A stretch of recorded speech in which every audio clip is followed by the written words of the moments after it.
Why is my screen so small? Hang on one sec, guys. This thing's doing a mazza. There I am. Yo! Hey girl, it's LadyChann nonetheless, and welcome to a quick, well, don't know about if it's going to be quick. Welcome to a live. I know it's a bit late. I was supposed to do a late one with you guys yesterday. Apologies. No, I'll be with these wigs. Apologies. It went a bit pear-shaped. Oh God, 1 second. 1 second, guys. Let me mute. 1 sec.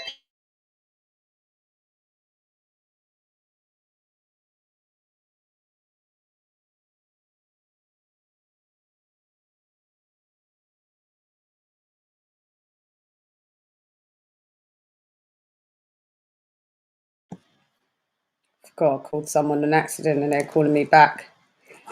Lisa Shelton. Right. Let me get comfy. I'm always late, innit? I set a time and I still can't get there with the time. I can see someone laughing at me backstage. Don't laugh. It's not funny. Hang on. You know, it's like a get ready with Chann while she does her lives. Like a get ready at the same time. Why not? Doesn't hurt, does it?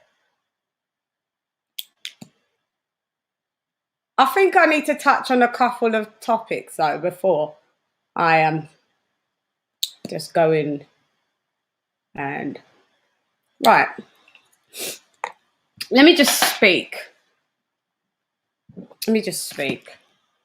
I've been thinking, how do I put it? Because I'm not I as you guys know, I don't really take shit. And if shit's flung my way, I'll fling the shit right back tenfold. You guys, a lot of you lot know my stance on Deontay Wilder, you know, the LDBC vibe.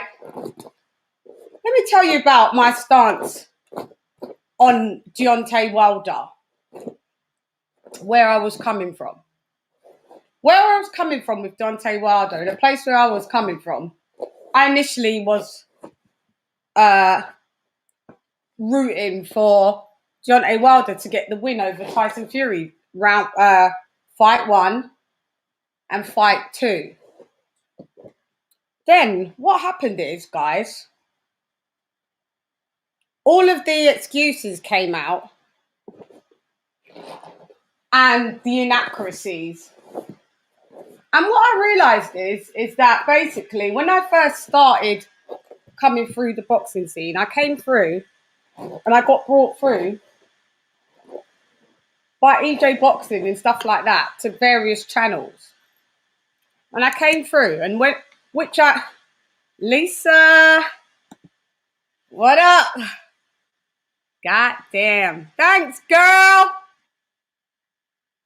Baby, you the best. You the best. Lisa's always the best.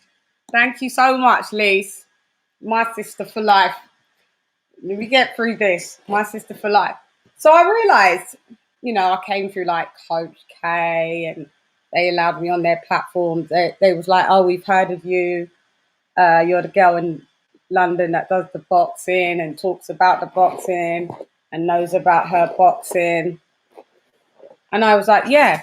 But at that time, I was totally clueless. And I have to do all of this. I was totally clueless about the LDBC. Had no clue. But what I realised is basically who I made kinships with earlier as I was coming through on these platforms, what I've come to know is they were effectively LDBC channels, right? Oh no, this is wild, isn't it? You're like, Chann, can you just not do your hair on air? But I have to. It's mad on here. It's because it's like a mirror, so it's opposite. So I'm getting confused of where the hair is supposed to go. There you go. So I came through on the LDBC channels. This is what I've come to realise, right? Got on with everybody. Wilder at that time wasn't a massive topic. And I'm only going back like September 2020. Like to that degree. When I was coming through, Wilder was a topic, but on the channels that I was speaking on, let me do it in the mirror.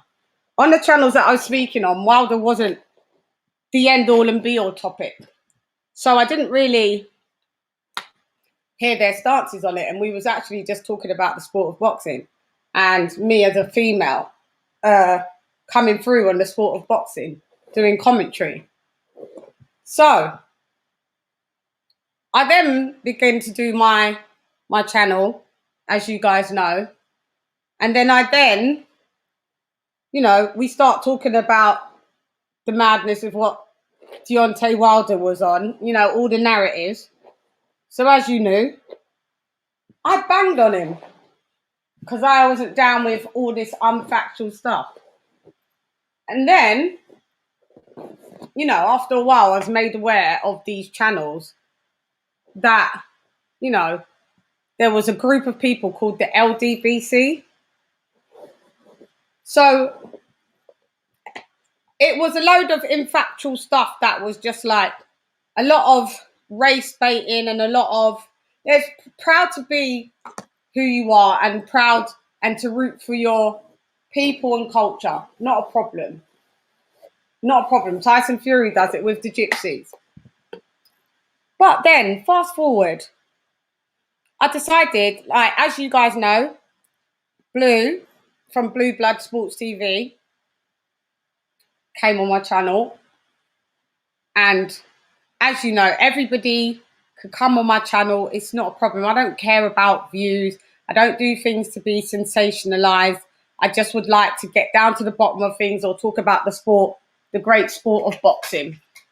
All's welcome. Difference of opinions, not a big thing, because we're all grown people and we can respectfully agree to disagree, right? That's what I thought. Till I realised I was sometimes going on these channels like in the boxes and I would say something and maybe because they didn't like it, because it didn't fit their narrative, I would be timed out. And I just didn't get it. I honestly just didn't get it, guys.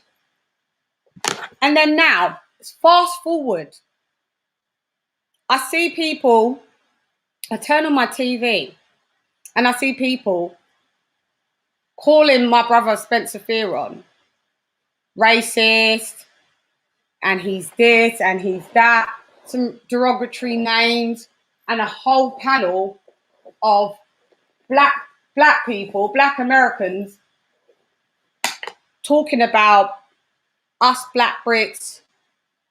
We don't know the struggle. We shouldn't be playing parts in the US on acting any American black parts. How dumb is that? So that means you shouldn't be playing. Who played Kunta Kinte in Roots? Wasn't it American actors? Should it have only been? The whole point of being an actor is being someone, playing a part of someone who you're not. Yeah, and attempting to do it very well.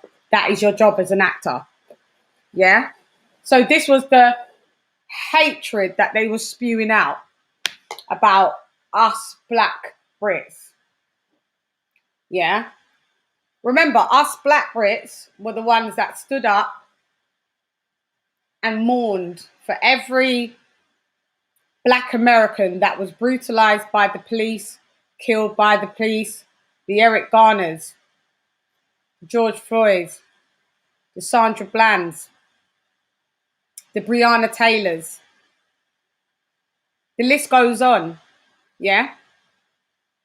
We sat there and mourned, and only to us to turn on our TVs to see us being slagged off by the LDBC. See our mates, our fellow brothers being slagged off, and I hope some of you guys are watching now from the LDBC. Now, what I'm not going to do is, I'm all down for changing minds, having difference of opinions, because maybe I may learn something. Maybe I may see something from a different angle, because I'm not fucking small-minded. And if something doesn't add up, I'm a logical bitch. I want to know why. I want to know why 2 + 2 doesn't make fucking 4. You understand? So I'll get to the bottom of it. So what I did was, after having people like Blue on the channel and stuff like that, which I thoroughly enjoyed, I decided, let me mosey on down over to his channel. And as the news was coming in about, you know, Deontay Wilder and this arbitration, tiny bits of my views began to change, because I was like, I can't be saying that this fight maybe 100% is going to happen if we're hearing X, Y, Z. So I'd like to feel to you guys that I report, and I report factually, and I think I come from a place of facts. And then, so yesterday I was supposed to go live. I had just a mad day, guys, and I literally slept. And I woke up to an onslaught on Instagram from the LDBC of my brother Spencer Fearon, with me added in it. Now, I didn't get too much of an onslaught, but what they was complaining about is that they've taken and money, you know, money, you've come on my channel and it's been nothing but good vibes. So I'm not really understanding why you took it to that level and took an excerpt of a clip that I'd put out yesterday or the day before of my interview and catch up with my brother Spencer Fearon, which this interview or catch up was done, as a lot of my subscribers know, was done weeks ago, before any LDBC coming on the channel, before any of that. So I titled it like racism, and Spencer addresses racism and slander.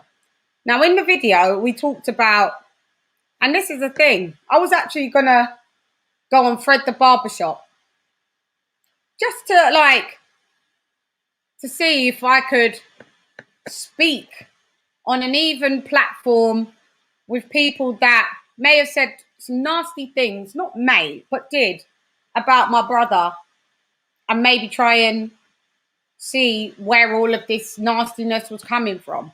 So I told Spencer what I'd seen as well, and obviously he'd seen what he'd seen. So he's talking about what happens, or the names that he's been called: a coon, a sellout, from his own black people from the other side of the pond. So he was like, they're idiots for that. It's a joke business. You got those channels talking shit about me, and that's facts. Why is there an onslaught? Why is that taken out of context? Why are you offended about how we are reacting to being offended? Imagine you turning on your TV and you see guys that you thought, or people that you thought you were cool with, slagging you off, calling you names. A group of people then slagging your blackness off. Now, I'm open-minded and I'm down for a lot of things. But what I'm going to say is, not on my fucking watch are you ever going to be able to deal with my brother like that. And my brother can deal with shit himself. He's long in the tooth and he does his thing, and he's called the Master Knowledge. But what I'm saying is, LDBC, is, yeah, stop fucking with your own people. It's fucking disgusting. It's embarrassing it's divisive and it's making you look dumb. I was just on Blue's Live because, like I said, I check in with the bro. Blue's always been cool. In this instance, I go on the live, I confirm some stuff that they're talking about. Yeah. And then all of a sudden, the inaccuracies filter through.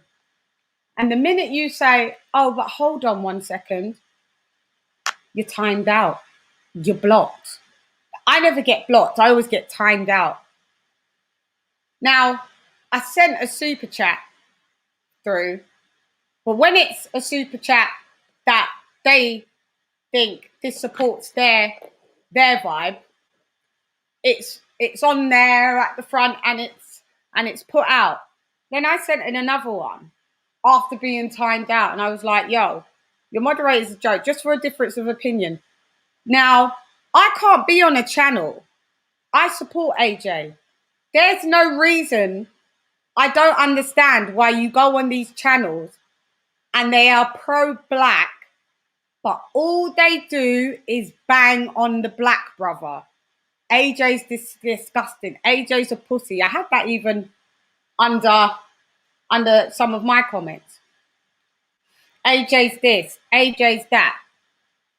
They say they're operating from a place of fact. AJ sells his tickets to buy tickets for his fights are £30. When do you think you could buy a ticket for AJ for £30?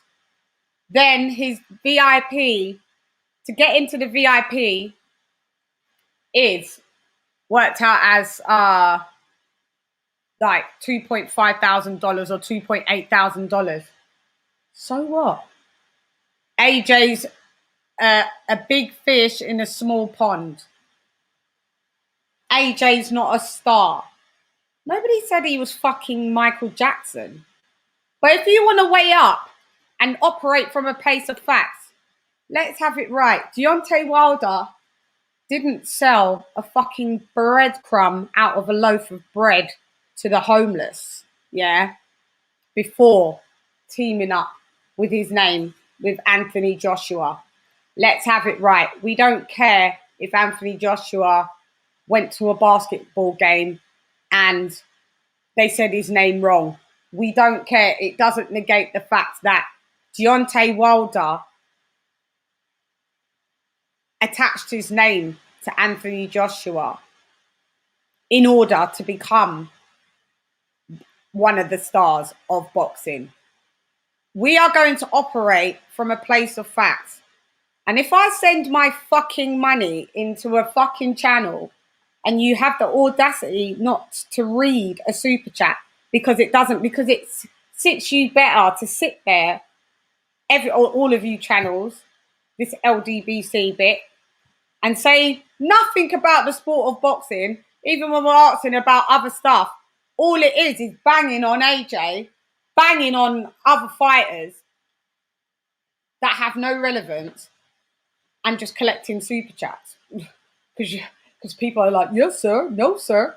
It's sad. I witnessed it and I thought, this is fucking sad. Yeah? Could you press the like button as you go in? It's sad. So what I'm not going to do is, that's what I'm going to tell you lot.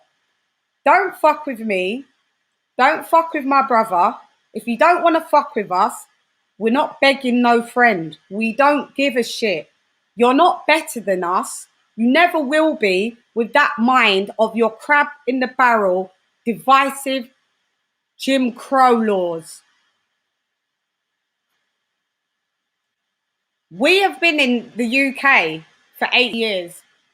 You'll never find anyone over the age of 70, probably, that was born in the UK.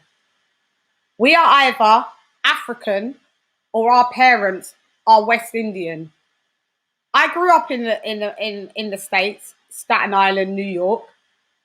So I'm very well accustomed to the culture because my mum's sisters served in the American Army. My mum just happened to come from where she came from and stayed in England while her other sisters went to Canada and the US. So before anybody says I don't know about what goes on in America, I do. But what I do know is because I have cousins that are born in America. And unless you guys have come from, your parents are American, African, or from the islands. You guys are pretty much American. You guys have pretty much been there for 400 years. So you're not going to tell us that's only been here for 70 years, our parents as migrants from another country. We celebrate our culture day in and day out. If we're going to have to put it down to this stupid rhetoric, we're more black than fucking you. On a Sunday, we make sure we have our rice and peas, or we have our ackee and saltfish, and we have our steamed veg and dumpling and flour and all them thing there. Yeah? That's our ritual. You guys, your parents, most of you, was born in America. Your grandparents was born in America.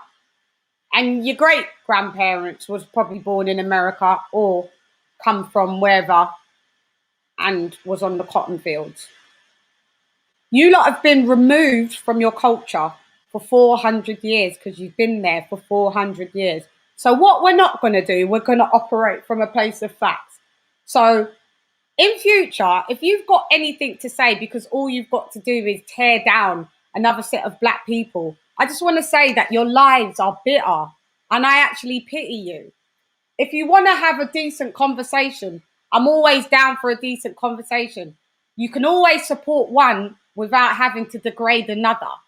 And that is why you're so weak. And it's disgusting and it's laughable. And what you're not going to do, it's not going to fly around here. You can leave comments. You can call me the Wilder hater. I operate from facts. There's things that I've seen that Wilder does that I like. And there's a lot of things that I see that I don't like. Get with it. Deal with it. I don't give a fuck. None of you pay my motherfucking bills. So I'll say what I want, when I want, to who I want.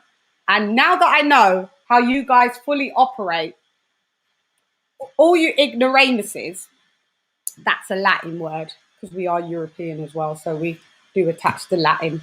Sorry. All of you ignoramus out there, if you don't like it over here, don't come. If you don't agree and you can't respectfully disagree, don't say nothing. Stay over there and be divisive. And when your narrative runs out where you can't get thousands of pounds of super chats by not really discussing boxing, but really discussing how to put down another brother, how to show disrespect to another sister that comes in your chat, sins of the father will be bestowed onto the sons. That's all I'm saying. So you guys, thank you I just wanted you to see this. Yeah, you know we have oxtail. So I wanted them to see this, and I want them to know, over there with your little cancerous rhetoric, we're not dealing with it. We're not dealing with it. So never again bring any of that rhetoric to my brother Spencer. His only PPVs are with Fury. Yes, Shelton. They are. But we've just had enough of it. We've had enough of it. Unfortunately, we've had enough of you lot. And we quite can happily live without you lot. We don't need you. Nobody needs cancer. We don't need none of you. I appreciate the people that come on here without that mind frame. But I'm going to let you know, there's no time that I'm going to swap self for this, whether you're Black American or not. Once I find out that you're divisive, out. Don't come to my channel. And I won't come to yours. That's it. Now, we will be introducing the fight for figure. Don't give a nigga. I don't know why my thing. Sorry, go on. Bang. Been a minute. You been good? Yes. You know when you just have to fucking talk the things. Yeah. You just have to talk it, Lee, because really, I've had enough. It's got to a point where I've had enough, and I'm not a brainwash bitch. You can't brainwash me. You know what? Yeah. Daryl. Oh, my laptop's moving like funny. Thank you so much, Daryl. $20 from our American brother. You see what I'm saying? Salute to you, King. Massive salute. I was just on Blues Live and it was remarkable the stuff that was just being spun. And the minute you say anything like, hold on, that's not quite true, you're timed out. I drew the fucking Titan trying to come in and tell me anything. Bruv, the span, yeah, you all drop off now because now you can look, I can see the numbers dropping off. You all drop off and run back to whoever your leader is and take this live. I couldn't give two shits. Fuck off. Yeah, it was ridiculous. It was ridiculous what the narrative was spun. I couldn't believe it. Oh, it is basically, look, yeah, you drop with them numbers. You go to your leader. Basically, I'm hearing that Deontay Wilder sells more PPVs than Anthony Joshua. Anthony Joshua basically is a bum. He's a good boxer. He ducked Wilder. Nobody knows him. It's only because he's from the UK. Deontay Wilder's getting $80 million step aside money. Can you believe it? Can you believe all the shit? And then they've got the cheek to come on my fucking shit, take a snippet of my show with Spencer, stick it on their Instagram, and fucking try roast. Not me, mate. Not my brother. Don't take my shit. You're not allowed to take my shit. Yeah, leave my shit on its channel. It's not to be on your Instagram. And furthermore, my channel's public, as most channels are. So no one's fucking hiding. No one's fucking hiding from them. This is the thing. Like, they are such a small set of people, and they think they're bigger than what they are.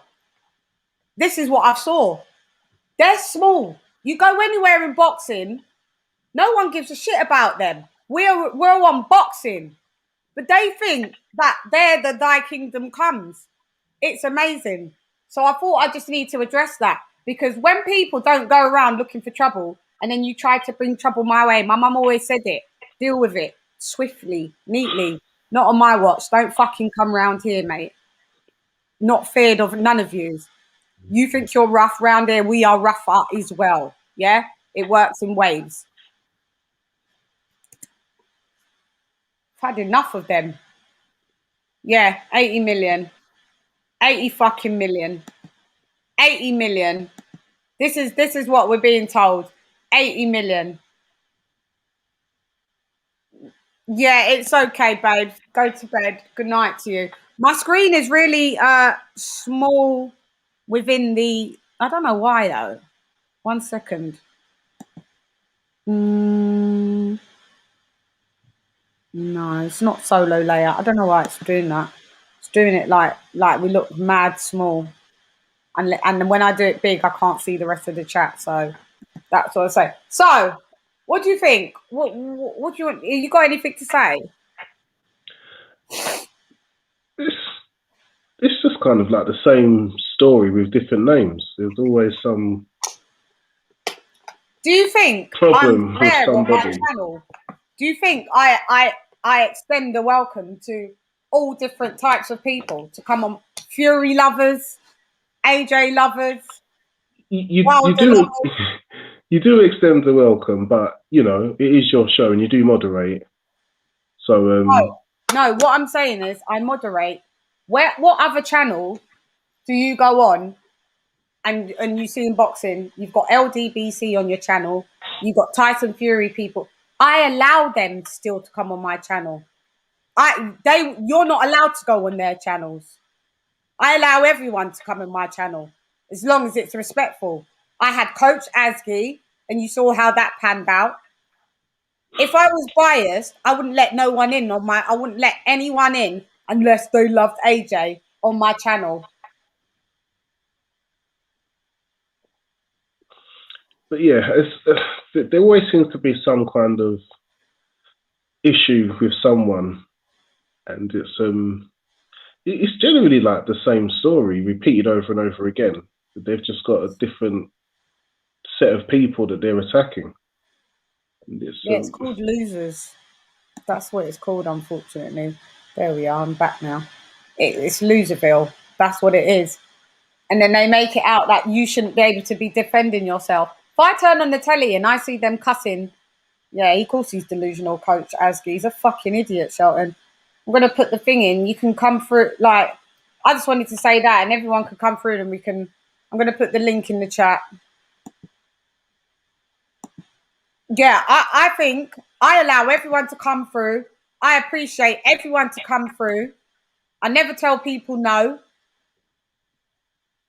Keep it respectful. And then you got these nerds that come through, and you even pay the cunts, yeah? And they think, let's not read out that super chat. Because it doesn't fit our narrative. That's when you are severely different. Refund me my blood clot money. Then. But that is...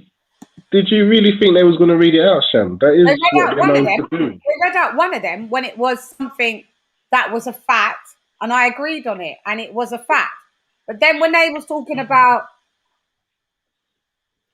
something on, not even, it didn't even get to the Anthony Joshua thing. It was something else, and I went, wait a minute. They turned me out twice, and then I managed to come in. and it was like Drew the Titan was like, no, ma'am. Because I must have said, you hate from your own like that. That's just ridiculous. Like, why are you guys just hating on your own? Like, why has this gone into Anthony Joshua hate and any type of hate? You know? So what was his response? When he said no, man, what was his response? What did he say? He went, no, ma'am, because you tried to bring in black hate and black hate. No, mate, I didn't try to bring black hate and black hate. You introduced that to the chat, the black hate and the black hate. You did the black hate and the black hate, and I called you out on the black hate. So go away with your little fucking wrench that you think's the best thing since time top sliced bread. Drew the fucking Titan. Yeah. And I told him, the wrench is taller than you. You should be quiet. Right. Hi, guys. Hey, sis. Hi, Lise. Hey, Black. Another beautiful day in LA. Black fight figures. What's going on? White fan figures. Black Not fan white figures. figures. That's the other one. You got it all mixed up, Lise. What's up, y'all? And I put it How right you in doing? the chat. This is crazy. Another beautiful day in LA. Just another day living in the hood. Living a dream, Another day around the way. Yeah. I'm feeling good today. Yeah, I stopped. I used to love that song. Lovely, yeah, that was a good one. That was a hit. That was a smash right there. Yeah, I was talking to Coach Asgi this morning with the coach with Malachi, and this fool talking about Billy Joe gonna stop Canelo. Oh, they're all fools. I'm just like, whoa, dude, really? Somebody alerted me to jump on, like, I don't follow Malachi anymore, but somebody alerted me. Somebody alerted me. Go and have a look at what's being said over there. Malachi was chatting shit, and so was Coach Asgi chatting shit. Pure shit. What do you mean Billy Joe Saunders is going to beat Canelo? How? Where are you coming from? Where's this coming from? Like, but listen, he got to say that. Yeah. He got to say that. He's trying to sell the fight. I'm not mad at him. It's just crazy that you would actually articulate it. That's what kills me. Yeah, just because your guest was an ex-assistant coach in the Tyson Fury and BJS camp, ex-assisted, by the way, may I stress that, doesn't mean that you then just turn into a fucking idiot and start saying stuff that it doesn't make sense. You saw how Coach Asgi doesn't operate from the most clearest of minds. He's a dickhead. He'd never be welcome again on my channel. He walked off. He did some stupid shit and he can fuck himself. And he asked me after he walked off, can he come back on my channel? And I said, no, you can't. So good luck, because I think he'll be going on H Money's channel. I mean, you never hear Tyson Fury mention him. Never.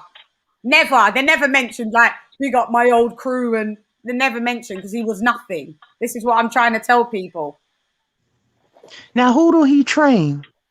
He don't train no one now. I think he maybe trains amateurs. I don't know.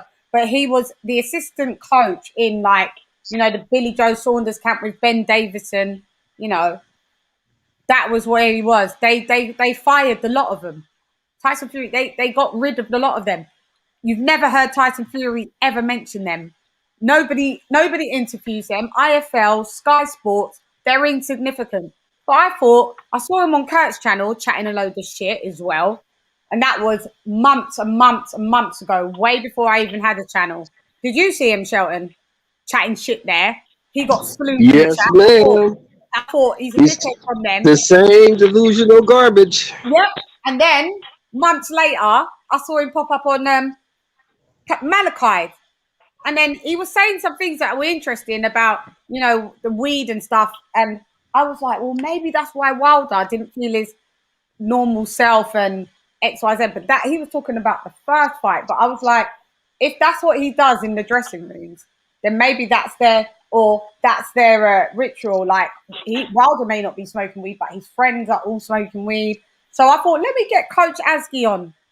You guys go check out the interview. He walked off in the end. He just turned into an idiot. As soon as I said, oh, we got onto the bit of Tyson Fury defending the belt, pear-shaped. These are the type of people that I can't deal with. Yeah, he left when you didn't recognise the lineal status. Mm-hmm. He left because I said that's not a mandatory belt. It's just so, we get it. And your point, he's not defended a title. We was okay with the whole interview. When he was banging on Wilder, when he was banging, and as soon as it got to that bit, I was like, "So, but what do you think?" I was like, "What do you think about him never defending a title?" Pear-shaped. He holds up a dollar bill signed by Tyson Fury. He holds up a fake little memorabilia WCW replica belt. He holds up some gloves, and I'm there doing my hair or something, and then I look and I turn and I see, and then I see him. Yeah, I'm gonna see if this one can come onto the channel. Come on. Hey, but look, all of us, we have to allow people to have their opinions, as warped as they may be. It's still their opinion. Who knows? Right. Billy Joe might turn into Hagler on the 8th. He might. I doubt it, but he might. Right. Yeah. He can give them problems. And but my whole thing is, I'm not changing just because I've got a guest on my show. No, of course not. But I do think if anybody is going to be a kind of like biased fanboy kind of view for Fury, it is going to be his ex-coach, isn't it? Who he clearly enjoyed it, and I get the impression he'd love to go back. So he's only going to say positive things. I think Tyson Fury said that if Sugar Hill had heard Sugar Hill had ever backed him to lose a fight, he wouldn't have trained him. So Tyson Fury seems to, if we believe what he said that time, he seems to take it personally if a coach doesn't back him. So I do see why he's being so delusional and only seeing that perspective, and he's trying to push the narrative is the phrase that we use. He's going to bat Tyson Fury all day, every day, and I don't think anybody's ever going to stop him from doing that. Yeah, well, that's why I asked. Go ahead, Lisa. I saw a video with him yesterday. It looked like he had on underpants or something. You did.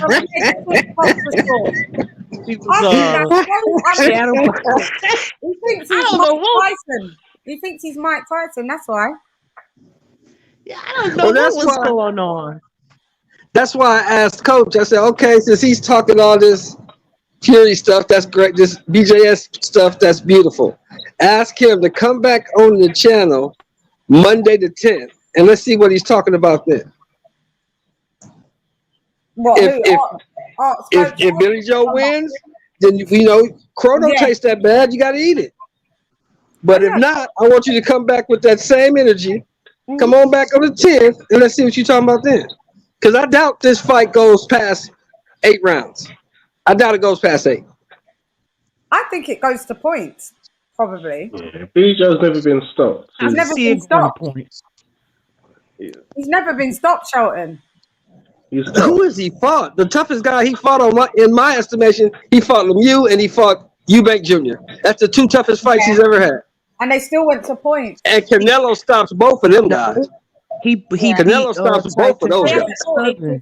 He beat Tyson Fury's cousin. He was a good fighter. What's his name? Andy Lee. Huey? Yeah, Andy Lee? Andy Lee. He's a good fighter. Yeah, Andy Lee's now in. But he's not on. That's Andy Lee and Canelo. You talking about apples and oranges. That's not nowhere near. Nowhere near Canelo. Joseph Parker. But one thing Eubanks Jr. does bring, he just goes at you. He'll just go at you for the 12 rounds. So that is a demonstration of Billy Joe's toughness. Yeah. Yeah, I'm not discounting. Billy Joe's a professional fighter and he's a world champion. I'm not discounting that. I'll never discount that. But what I'm saying is, to beat Canelo, you're going to have to back him up. Which means you're going to have to get close. Which means you're going to have to take a chance on getting countered with them body shots and them head shots. And Canelo hits like a truck. So if you're tough enough to take it, Billy Joe, then you shut my mouth. You're right. You did it. But I don't think you're going to sit in there for 12 rounds getting countered by Canelo. And no, not Billy Joe. No. Only person I can see maybe, the only person I see, I'm being totally honest. The only 2 people I see going head up with Canelo, and one of them don't even fight like that. The only person I see going head up with Canelo is Beterbiev. Beterbiev will bang him out of there. Bivol is a good boxer. Bevo's a boxer. Bevo gonna move around. Bevo got great feet. But Beterbiev beat him up. What is Beterbiev? 168 or 175? 175. Yeah. Of course he'll beat him, Shelton. He's not going to 175 anymore. He just did that. He said he would be willing to fight Beterbiev. But that's was an easy move. But that's my point, Chann. I don't see nobody at 68 standing in front of Canelo. Nobody. But I can see somebody like Plant giving them problems. I can see Benavidez giving him problems because of the volume. And I can see Charlo giving him problems because Charlo's long and he hits hard. But other than that, I don't see anybody else giving him any problems. I really don't. I think Billy Joe a better boxer than Plant. Me too, Lisa. I think so too. But neither one of them got no pop. Billy Joe ain't a knockout guy. No, he ain't a knockout guy. But he's a very good boxer. But people know where I stand. He's just not going to beat Canelo, and Canelo's not going to be able to stop him like he did Callum Smith. Callum Smith, we don't even count Callum Smith because he didn't compete. He never came to compete, so we don't count him. Joe Saunders is coming to fight, but he's just not going to win. If it was in Wembley, he might have a chance. But in Texas, there is no way he gets a decision. No way in motherfucking hell. Nowhere in hell. Nowhere in hell.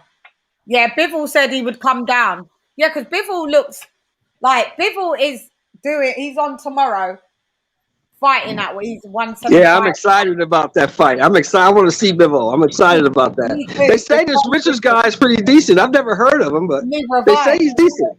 This is what Eddie's saying, but Fight Fan Figures, you heard of him? I have heard of him, and one of my issues with the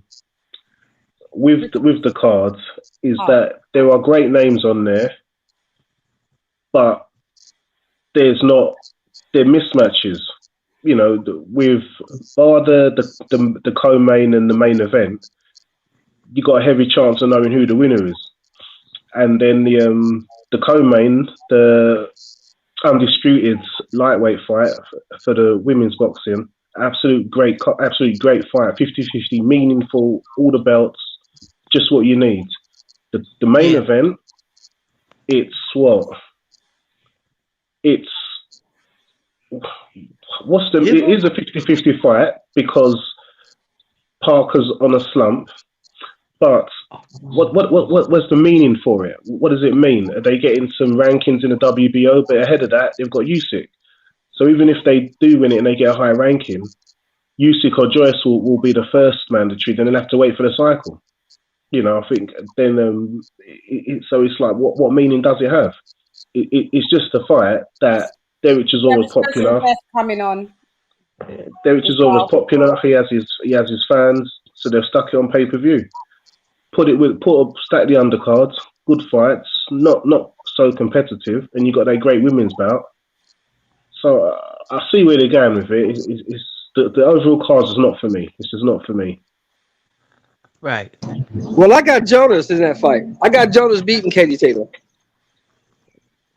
You know, a few other people said that.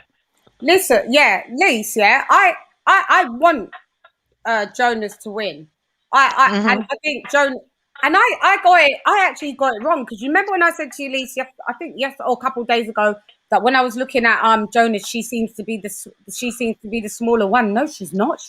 Katie Taylor's actually smaller than her in frame. Jonas is looking healthy.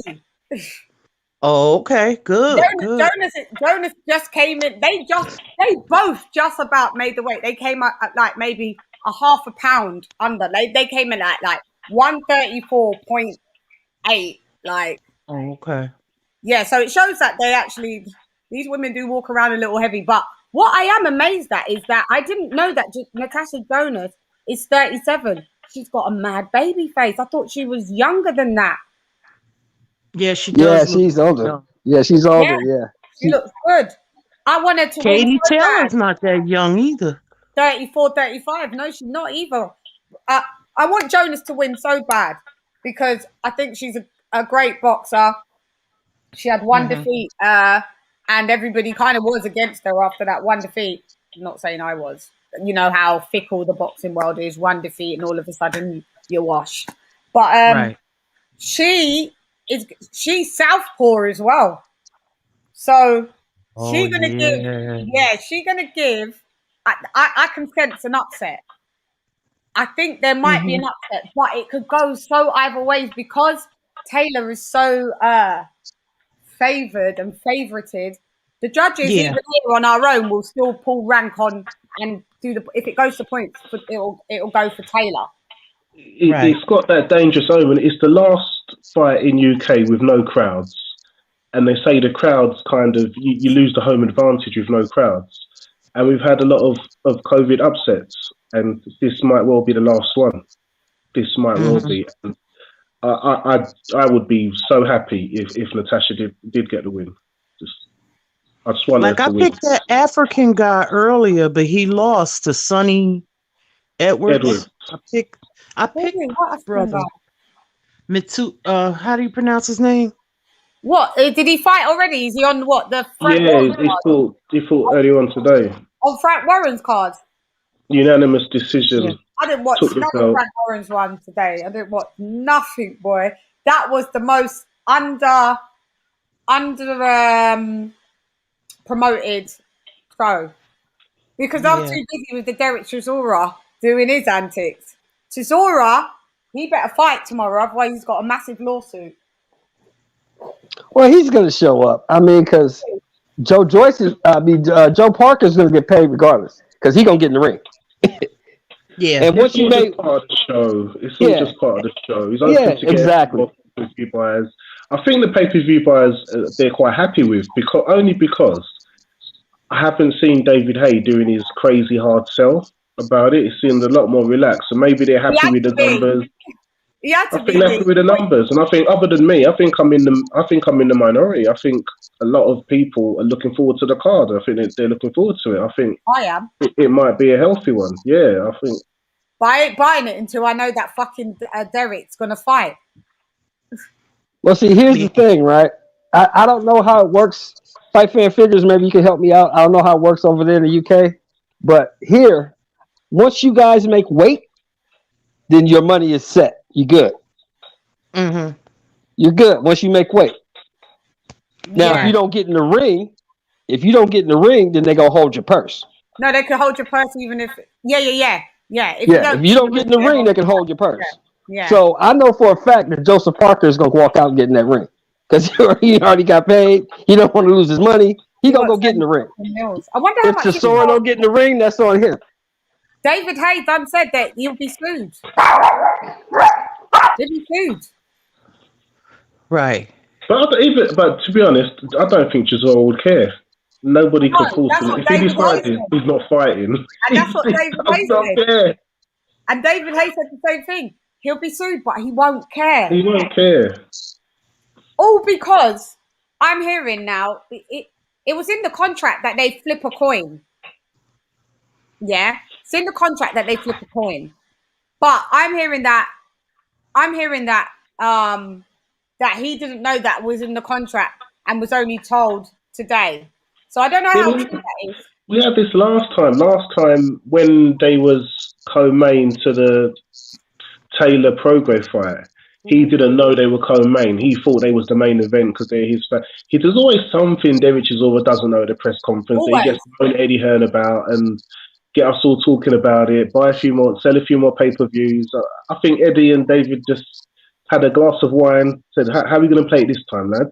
I don't think Eddie's in Derek going to... I honestly don't think it's Eddie nothing to do with it. I think that it is basically just a Derek Chisora thing.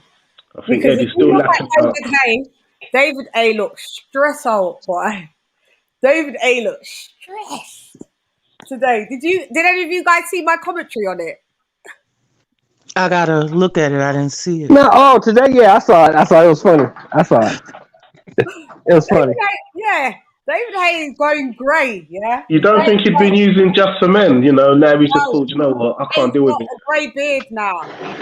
He's all grey. He's greying up in the place, all because of... No, that's wisdom, baby. That's wisdom. That's wisdom, baby. Keep the grey. Don't get the paint in your face and all that, man. Don't do that. No, but he didn't have that. Yeah, he didn't have that not long ago. This is what I'm saying. It's a sudden onset, and that always comes... Look at when Obama... You know what? It's true. I know weight loss as well. Obama came into presidency, and look how he looked when he left. That's stress for him. Stress. And age. Yes. That was the weight loss is an effect of stress as well, isn't it? He seems to have lost a bit of weight, David Hay. He's lost weight, everything. Yeah. Because Derek Chisora, like he said, people kept telling him, Derek Chisora is pretty much unmanageable. He's hard work. He's done well. He's done well with him, keeping him happy, keeping him motivated, finding ways. I mean, with this he kind of has a new trainer for every fight, doesn't he? So he doesn't stick to a trainer. But he's not going to win, so. I heard him say that he will not quit fighting until he is talking until he's yeah, I heard him say that. I was like, that's so stupid. I know, because he's got kids to look about. So is that how he wants to go out? Jeez. He's done good for a journeyman. Yeah, but this is a nice payday. This is nice payday. I mean, that's the only reason why I'm happy for Cristobal Arreola, because he's gonna get a nice payday on his way out. I like that. Absolutely. He deserves that. Chris been a dog for a long time. That fight, are you buying it then, Shelton? Because that fight is shit. Hell no. I'm not buying that shit. I'm waiting till it's free the next day. Andy Ruiz? No, I'm not. Yeah, I'm not buying that. Yeah, that card should be on Fox TV. That should be free TV. That card should be set alight. Mm-hmm. The card's trash. The only thing that is on there is Lara. Chris Arreola lost a lot of weight too. Yeah, he has. But Lara lost a lot of weight. And, that's a good fight. That's a good fight. Yeah, he lost a lot of weight. They got Lara on the prelims. I know. Yeah, he's on the prelims tomorrow. Yeah. Disrespect. Fight fan, you buying it? We get it free. I think we get it free. Do we get it freely? I'm sure we get it free. The Arreola. I'm not even sure. What's that going to be on Box Nation or something? I just thought, is it going to be on Box Nation? Or is it going to be on Premier One? Oh, that's good. I'm not sure. If it's on free, but we got such a good card tomorrow. I wouldn't turn over. I'm watching I'm watching the whole card tomorrow. Every fight. Yes. I'm I interested believe in they got Laura on the prelims. Arislandi, Laura. That's the Yeah, they got him on the prelims. They got him on the prelims. Yeah, that's good for us, though. That's good for us. You ain't got to pay for that. You get to see Laura for free. No, but that's not the point. The point is, I see him so much further than that. You know. Of course he is. He's the one that he basically beat Canelo. Wow, but you got to remember, he's 40 now, and if you're not a hardcore boxing fan, you really don't know who he is. You don't know who he is, yeah. That's disrespect, though, to the highest degree. And I think that's the thing as well. The pay-per-views aren't aimed at hardcore boxing fans. You know, if I hadn't, you know, if you don't look into boxing, you're not happy with the pay-per-views. It's only when you start looking into them and thinking, we shouldn't be paying pay-per-view for this. So it's like, so for the casual market, they can look on that. If they're not in boxing every week, listening to the story, hearing everything, they're just going to think, do you know what? Saturday, great night entertainment. Yeah, exactly. You can see Chris Eubanks Jr., you can see Derek Chisora, Del Boy, War Chisora. Our card's good, mate. Lee, that's why I was saying to you, for the sake of 20 quid, it's not bad. I think that's better than going on a night out in London. But there's one... Most definitely. That's most definitely. You can't go out on a night out in any major city with 20. But there's just one... Look, my thing is, if Derek Chisora wasn't there, there would have been enough money to put that card on. Derek Chisora and Chris Eubanks Jr., there would have been enough money to put that card on for a Saturday night fight.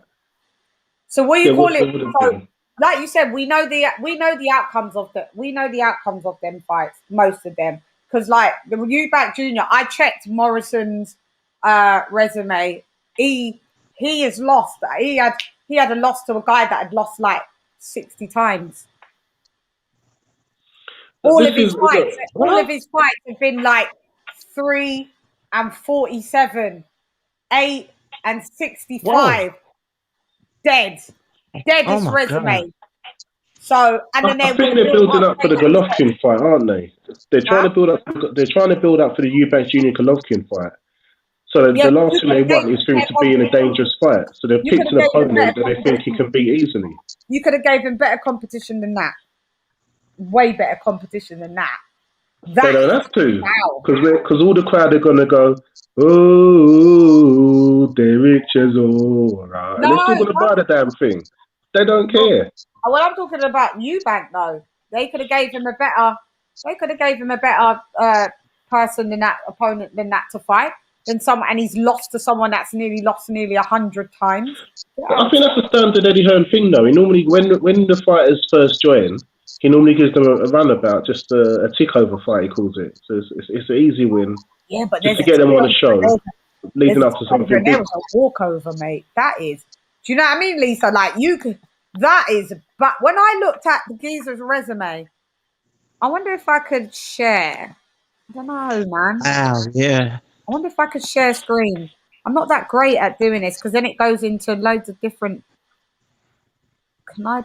Goes into loads of different things. Could I go into window? How do we get this guy's resume? Let me see this. Share. Yeah, but we want okay, okay. I know. I think I got it. Because I'm too busy trying to do it. Is it still sharing, yeah? Yes. Okie doke. So I feel like one of them telephone internet scammers. If you just log on to your bank details. Yeah, I know. They're the ones that always keep trying to scam me. So let's just go to the guy that he's fighting, Marcus Morrison. Come on. Where are you? Come on.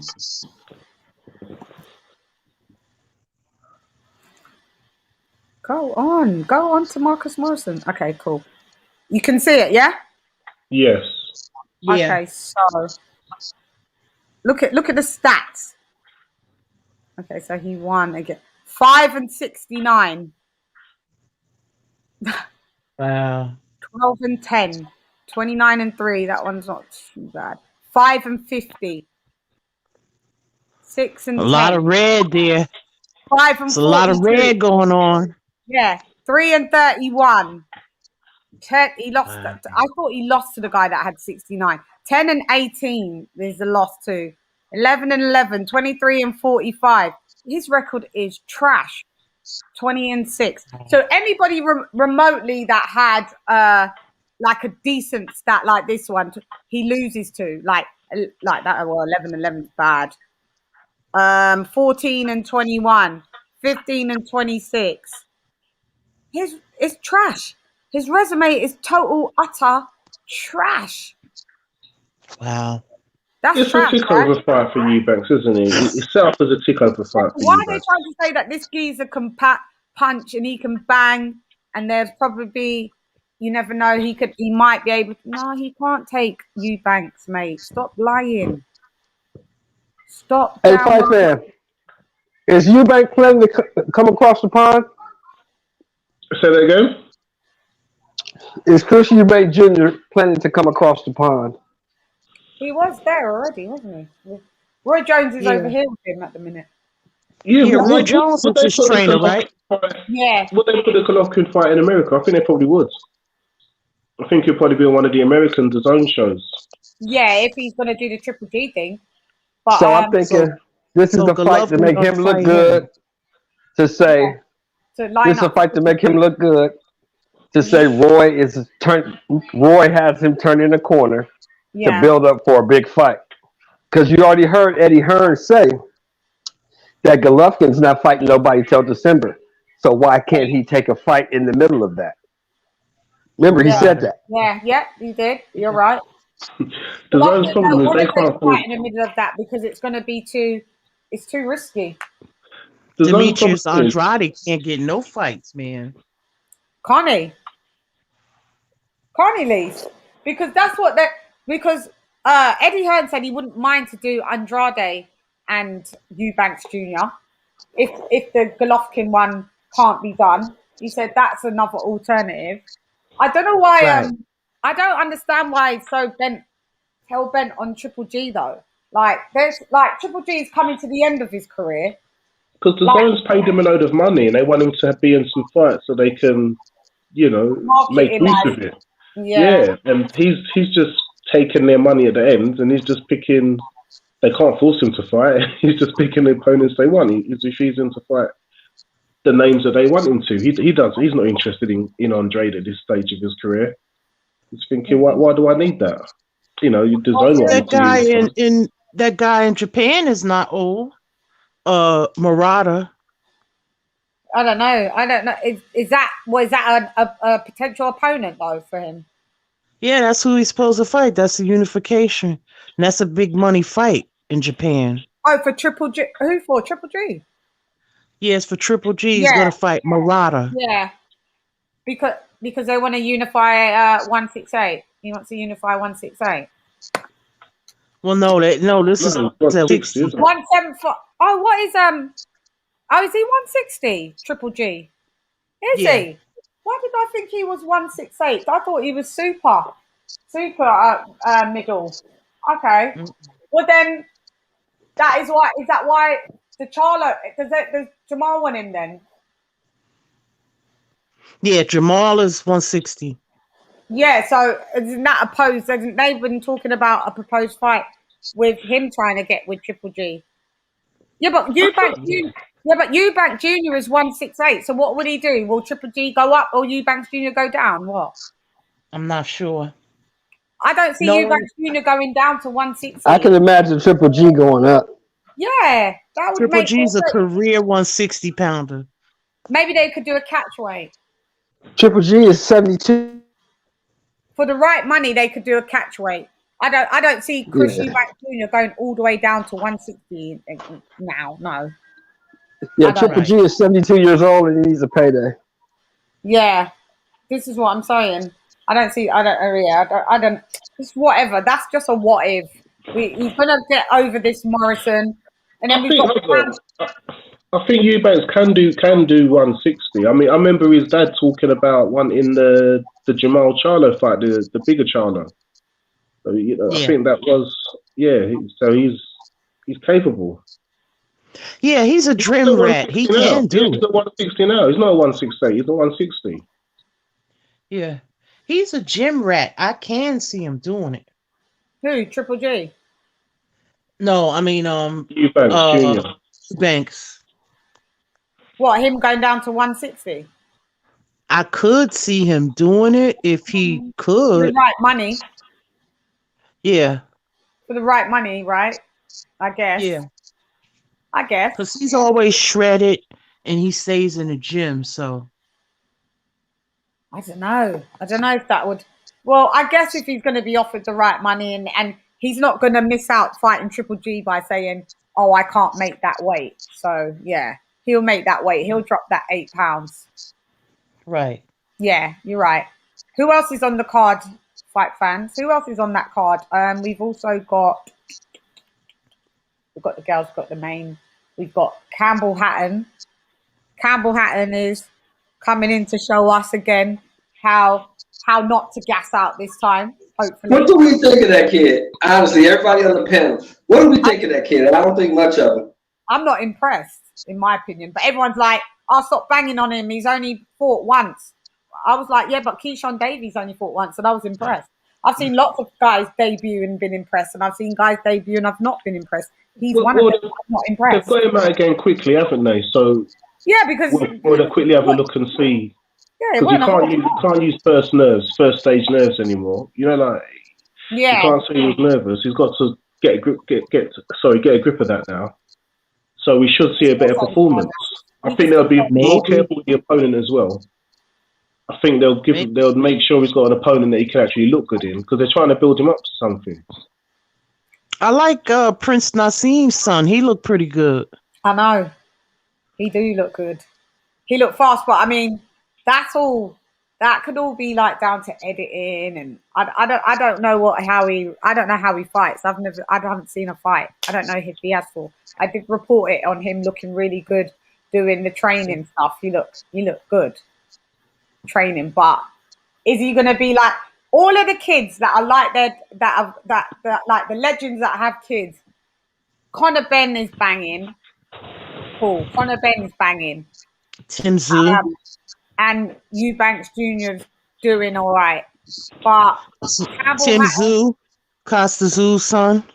Is he doing as well as, but what I'm saying is they're doing as well as like their fathers. Oh yeah, that's true. We got to remember too that Prince Nassim Hamed was an anomaly.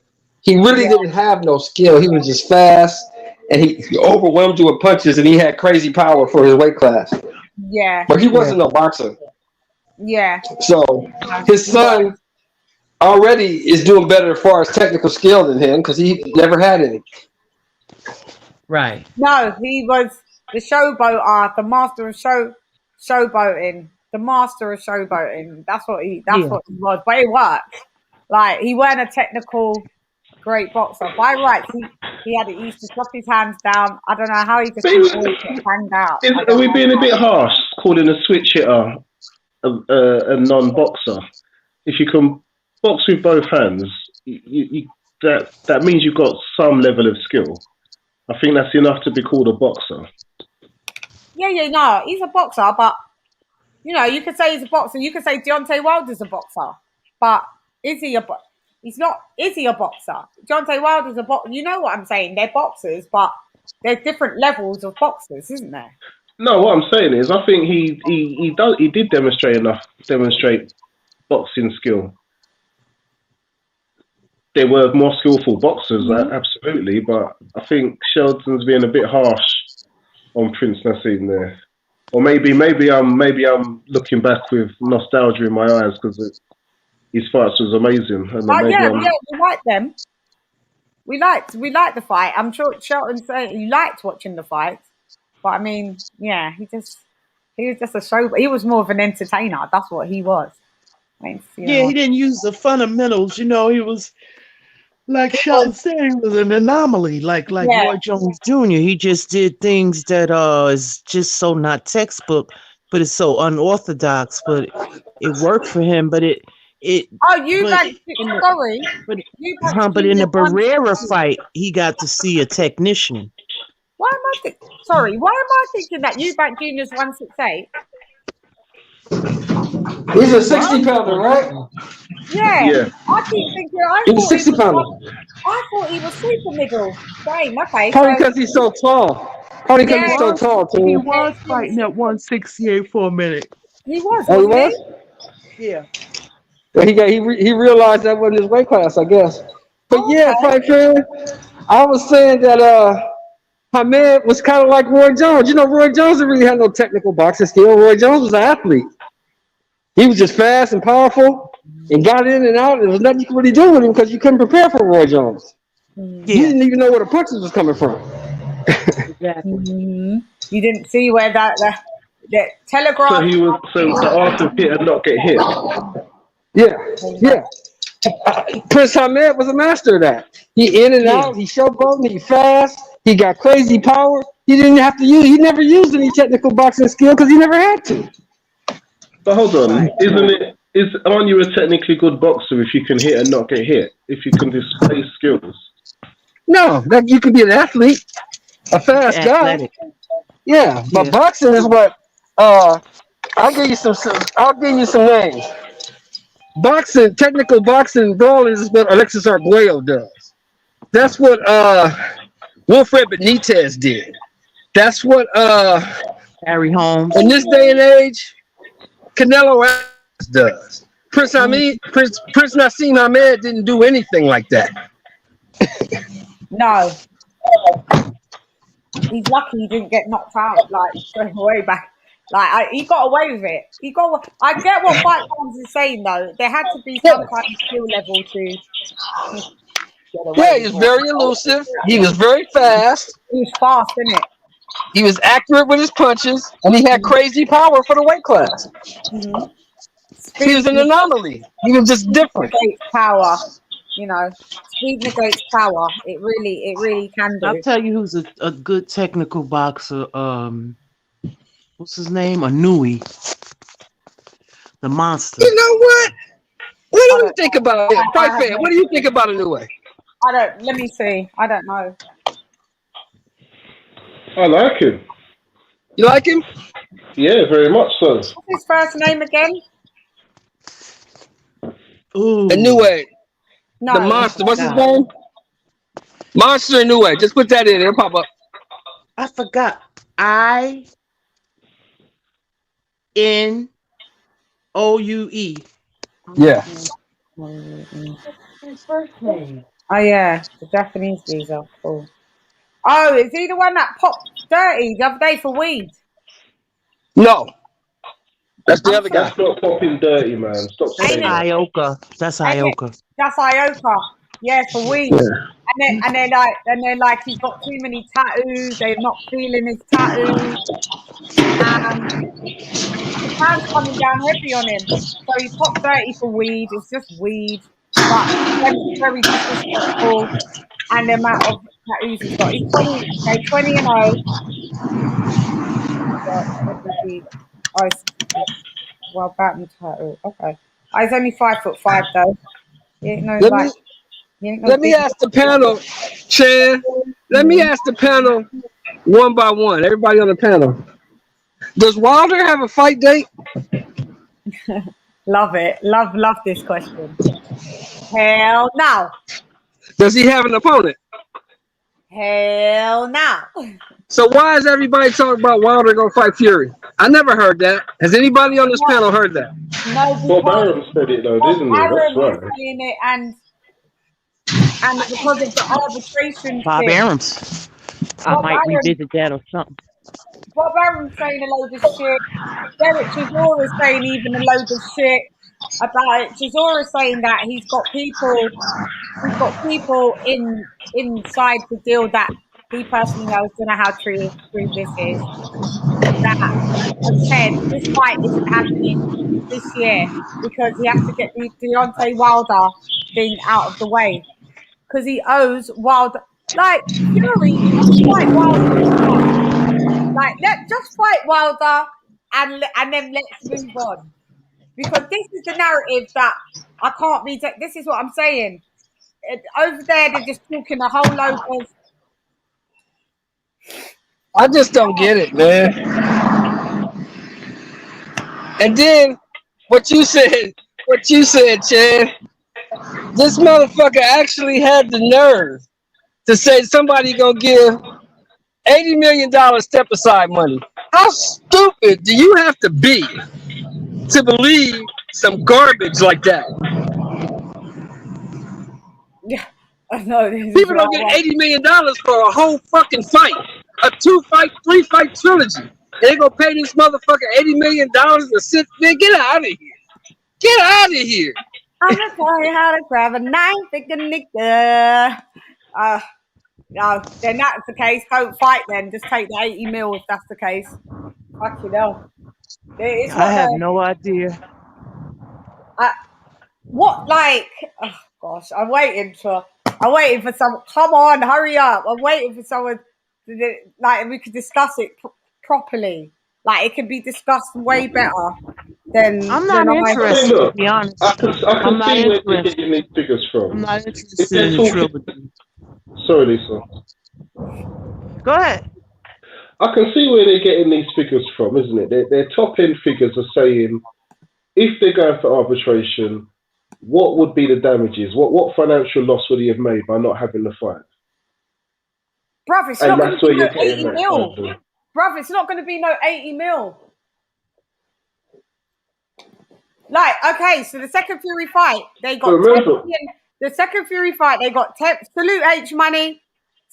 Second Fury fight, they got 10 mil each, and then they split the PPV down the line, down the middle, 50-50. So they both took away 30 mil.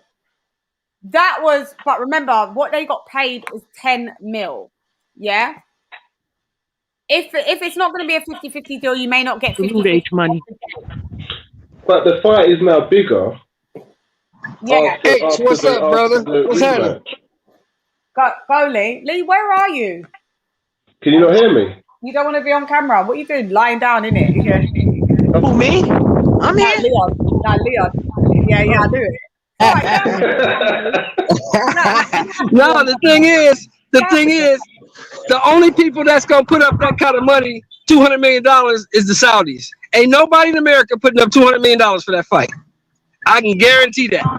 No one in America. Nobody's gonna do that. We're not trying to make anyone in America. And no, finally, Mr. 5 Minutes is here. Da da da da da da. Yeah.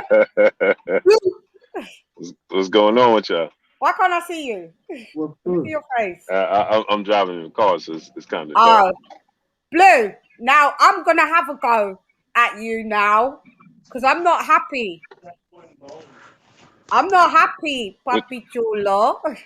I'm not happy, yeah, that I come on your live and you know what you did. You see your moderators, they need to be put in chiggity check.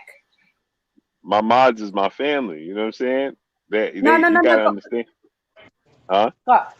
Yeah, but Blue, we're all adults. People's paying their money. If people's paying their money to say super chat and then you decide not to put it up because you don't like it, or I came on your chat and I didn't even say anything. I went just to say one thing. I think I said something normal. I was talking to you about Derek Chisora. We were like, yeah, back and forth. That was cool. Then all of a sudden I went to say something else. I was timed out.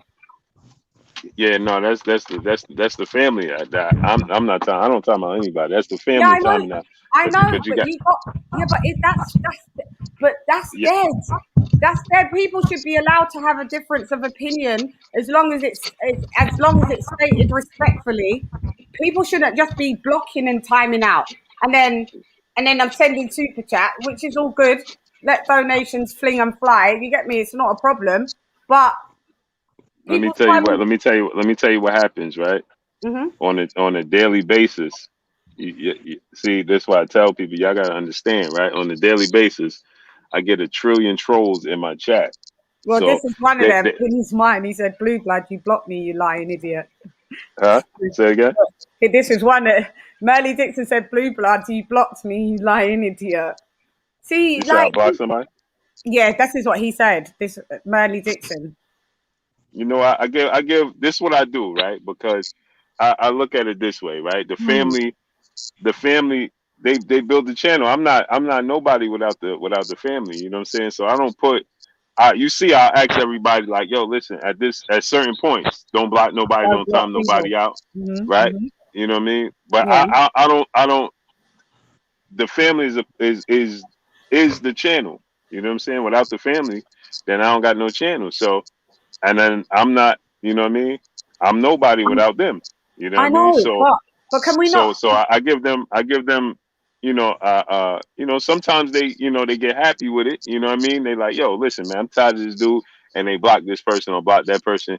But you gotta understand, you know what it is? It's certain Now, things just pile up, and then people yeah, but then it's they get. just a difference. See, like I always say it, like I think you're cool as hell, Blue. You know it, but we don't agree on everything eye to eye. That's cool. We don't have to because we're all grown people, but we can In fact, we can agree to respectfully disagree. And that's what what I I'm find, saying. yeah, Like but you what see, I find, I give. You see, I told to everybody. yeah, but it's I don't want to block disrespectful nobody. over there. I tell everybody, listen, if I'm saying something that's incorrect or something that you don't think is true, then let's debate.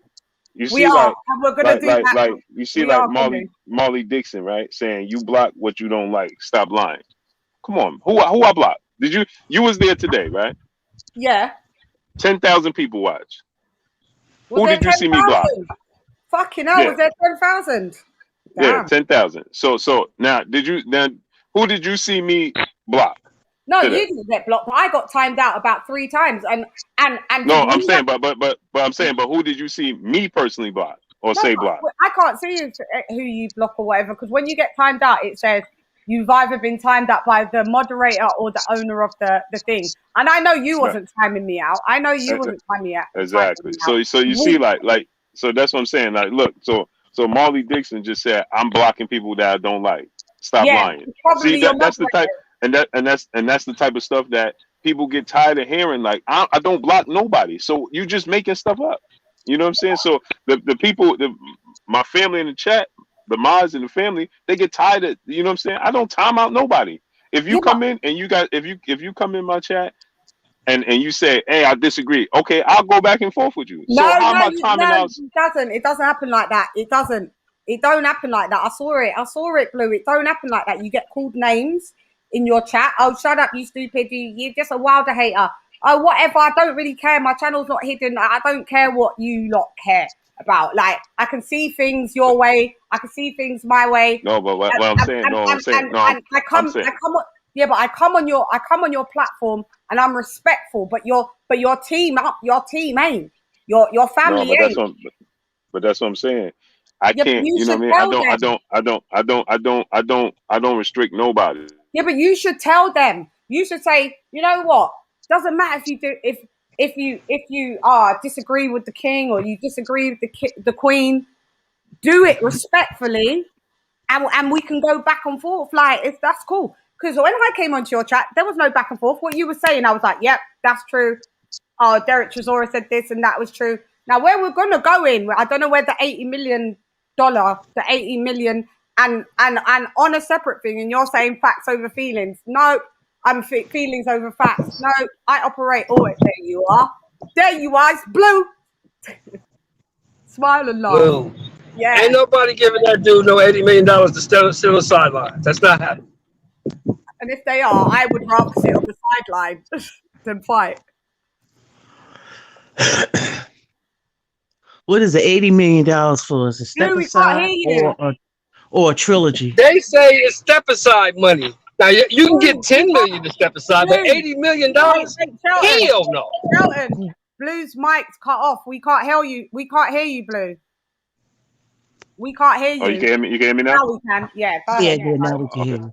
Yeah. So my thing is, you know, I don't. The family, they build the channel, so I don't restrict nobody. Everybody's different. But you see, I'll tell people, don't, you know, don't time out nobody, don't block nobody. You know what I'm saying? I got it. I'm good. You know what I mean? When you come in and you start name calling and all of that, Yeah, you know, or or we having a debate going back and forth, and then you start losing or you can't respond, and then it resorts to, you know, wildest nut tag and all that. We ain't gonna do that. We deal with facts over feelings. I deal with facts over feelings, not emotion. Just like I said. But sometimes emotion has to come in play. Like at the end of the day, yeah, what I'm really not gonna do is go on support somebody's life. I don't care if you feel like that you don't need my support or not, but at the end of the day, like I'm still a person, and before you had those people supporting you, it was one by one. So one by one makes some, doesn't it? And at the end of the day, I come on your thing, and then when I just see people deciding to slag off. Hold on. Can I say this? Marley Dixon, how come I never see you in my chat? See, this is what I'm talking about. Marley Dixon, I'm Monday through Friday, all day long. I'm on there for 3 hours. 3 hours. Monday through Friday. Come say what you got to say. See, this is what I be talking about. Like, don't hide in the chat. Don't hide in the chat. You got something to say, come to the show. Monday through Friday, I'm there. We got Silver Pepper. He says, I have a wrench on blue. Wrench on blue. I have a wrench on. Blue don't block its moderators. I try to unblock people who don't need to be blocked. Big up Silver Surfer, because I see you come through on my stuff. And you're saying you're one of the respectful cats. You are. But what I'm saying is, yeah, and Blue's now and look. Silver Surfer. Let me show you. Let me show you this, right? Silver Surfer is a mod on my channel, right? Me and Silver Surfer tell you how many times me and him debate going back and forth all the time. He's a mod. So y'all in the chat, y'all talking nonsense. No, but Silver Surfer is a mod on my he family on the channel, and me and him go back and forth all the time. But he's one of the good ones. He knows that people get. No, but what I'm saying is, me and him go back and forth all the time, and he's a moderator on my channel. Yeah. I never take his wrench. I never do none of that. Me and him disagree all the time. We just disagreed, I think, Thursday, all the time. Yeah, but there's another gripe that I've got, Blue, as well. What I find mad disrespectful, like what I was just saying. Now I've remembered it. Like, hey, do me a favor. Send Marley Dixon the link to come through here. Marley Dixon, get the link and come on. He never. Marley, do you want to come through? I've never seen. He's always on. He's got a wrench on this channel, but I've never seen Marley come on a chat. So I'll put it in. Right. Marley, come through like the motherfucking woo if you want. Then let's have a look. Karma Serene said he can't come on my channel because he's blocked. I ain't blocked Marley Dixon. Well, maybe that's why. How you know I block anybody? No, but that's why she's saying that you can't see him on the chat because he's blocked. But how would she know? I didn't block him, so how would she know that? This is the nonsense I be talking about. Why would you say that? You don't know if I blocked him or not.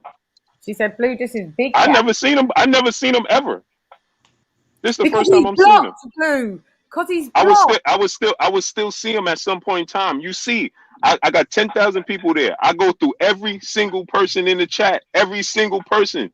I acknowledge every single person in the chat. Every single person. My second super chat, so I want a refund. I put your super chat on the screen. No, what you talking about? You put one of them. You didn't. How much you want? You want to put $100 on there? No, you did. No, you. If y'all be behind the time, right? By the time I put it up, and if you put it up, I don't get a chance to put it up immediately as soon as I put it up. No, I know you don't, but you just never put it up. That's what I'm saying. I don't. Unless I missed the super chat, then all you got to do ask Silver Surfer. Silver Surfer, it's not convenient. Ask Silver Surfer how many times I missed the family's chat, and they'll put in the chat, "Hey, bro, you missed my chat." I can't see everything. Like, we got to be realistic. No, we got to be realistic. But another thing is, so sometimes I miss super chats. That's yeah, right. And another. I'll be back in a second, Chann. I got to bone out for a minute. All right, so another thing is that. Oh shit. You lot bang on the UK, and then you've got people in the UK. You can still do it. Yeah, I'm gonna do it over. Thank you. No problem. What are you talking to? Are you talking to the? Are you talking to somebody? Yeah, I'm at the store. Oh, yeah, drive through. Thank you, brother. No doubt, great brother. Appreciate you. Have a good one. All right. You got people from the UK on your channel. Yo, bro, can you do me a favor? Oh, Blue.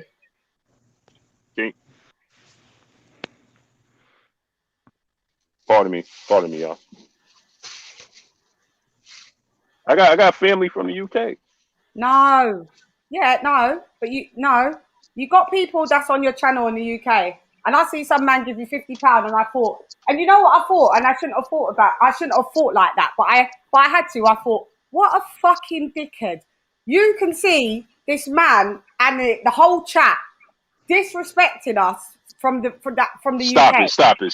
We ain't gonna do that. We ain't gonna do that. Stop it. Stop it. I ain't even gonna let you keep going like that. No. Stop it. I never ever disrespected the UK. We gonna deal with facts over feelings. I never ever disrespected the UK. Never ever. What I said. We're not gonna switch my words. We're not gonna do that. No, we're not. I never ever. Okay, so don't say. Hold on. I never ever disrespected the UK ever. What I said, we're gonna deal with facts over feelings. See, y'all emotional. See, this is what I'm gonna tell y'all. Y'all be too emotional. That's why I said we deal with facts over feelings. I ain't never disrespect the UK. What I said was, Anthony Joshua was not a bigger star than Deontay Wilder. Deontay Wilder is a bigger star because he's a bigger fish in a bigger pond. Anthony Joshua is a big fish in a small pond. That's what I said. So don't say Anthony Joshua's a bigger star, bro. Come on. No, he's not. Stop it. Yes, He is not. I disagree. Okay. So I'm asking you a question. So I'm asking you a question. I just went through this earlier. Texas and California is bigger than the UK.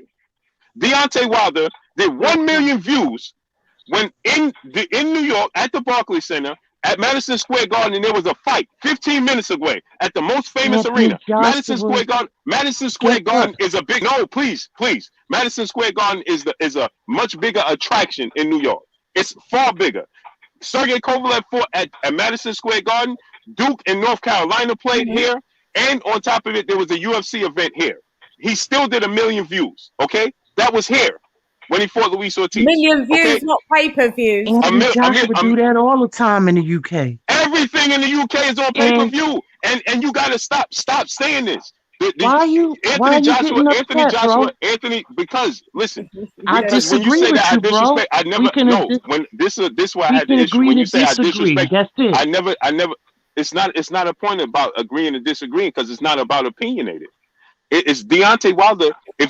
Anthony Joshua, okay, so we went through this. Anthony Joshua regular price admission to go into his fights is $192. Deontay Wilder's average is $475. So and that's why he doesn't sell out the arenas. He doesn't do arenas, Blue. Okay, because the price does arenas. Joshua the biggest star. So, point blank. Listen, okay, here we go. So $475. Of course, you're going to sell more if it's cheaper. It's cheaper to watch Anthony Joshua. But Blue, it's not. It's if a pay-per-view in the UK. A pay-per-view in the UK is $25. Deontay Wilder's pay-per-view is $75. So what? 20 pounds. 20 pounds equals what? Okay, listen. And this is what I was saying in the chat. And I was 20 saying, pounds equals what? I was 20 saying pounds equal 20 pounds equal what? 30 pounds to the States. $30. $30. Okay, so $30 compared to 75. We don't business. It means nada. Justifying, bro. It means nada. Justifying. I will switch up and now we're gonna have it. Now we're gonna have. Now listen. They both are big stars. I never said. Hold on. I never said they wasn't both big stars. If you're gonna if Anthony Joshua did if Anthony Joshua did 1 million pay-per-views, okay, at the price tag of $25 to $30, and Deontay Wilder did 500,000 at a $75 price tag, $80 price tag, then you have to times his times 3. No, you just times the bloody. What are you talking about? What do they have to do with being a bigger star? Blue. What are we talking about here? What do they have to do with being a bigger star? What are we talking about? It's all the you basing him off of the numbers, right? How would you know? How would you? Thanks, Bray brother. I appreciate you. How would you know Anthony? Let me ask you a question. How would you know Anthony Joshua is a bigger star than Deontay Wilder? Please explain that. Numbers don't lie. Okay, so we talking about the numbers, right? Yeah. Shelton is in the back. Okay. So if we're talking about the numbers, right? If we're talking about the numbers, then let's be realistic. If I'm selling something at the price tag of $25 and you're selling the same thing for $75, how could I turn around and say, hey, I sold more than you? Your price tag is cheaper. It's on sale. What are you talking about? Of course you're going to sell more. It doesn't go like that. What do you mean it don't go like that? It doesn't go like that. Because you're trying to times it by 3 because it's not. So basically, whatever. So say Deontay Wilder gets 500,000 AJ is not a star here in the States. No, he's not a star here in the States. Stop saying that. He did not sell. So then, okay, the United States is bigger. Listen to what I just said. I said Anthony Joshua is a big fish. I said you said he's a big star in the UK, right? I didn't. No. I said not just in other countries and territories. Wait, what? Where's Anthony Joshua only fought outside? He only fought. How would you know that if he only fought outside the UK one time, twice? He fought in Saudi Arabia and he fought in Madison Square Garden. So how would you know that? Because please explain that. What does the numbers of Madison Square Garden he sells more seats. Blue, he sells more seats. Because of what?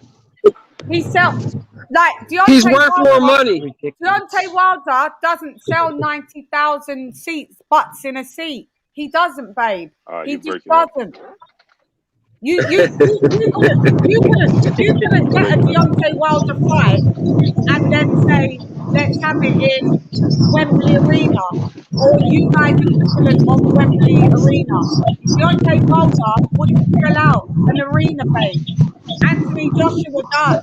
He does 90,000 seats and it sells out within an hour, within minutes.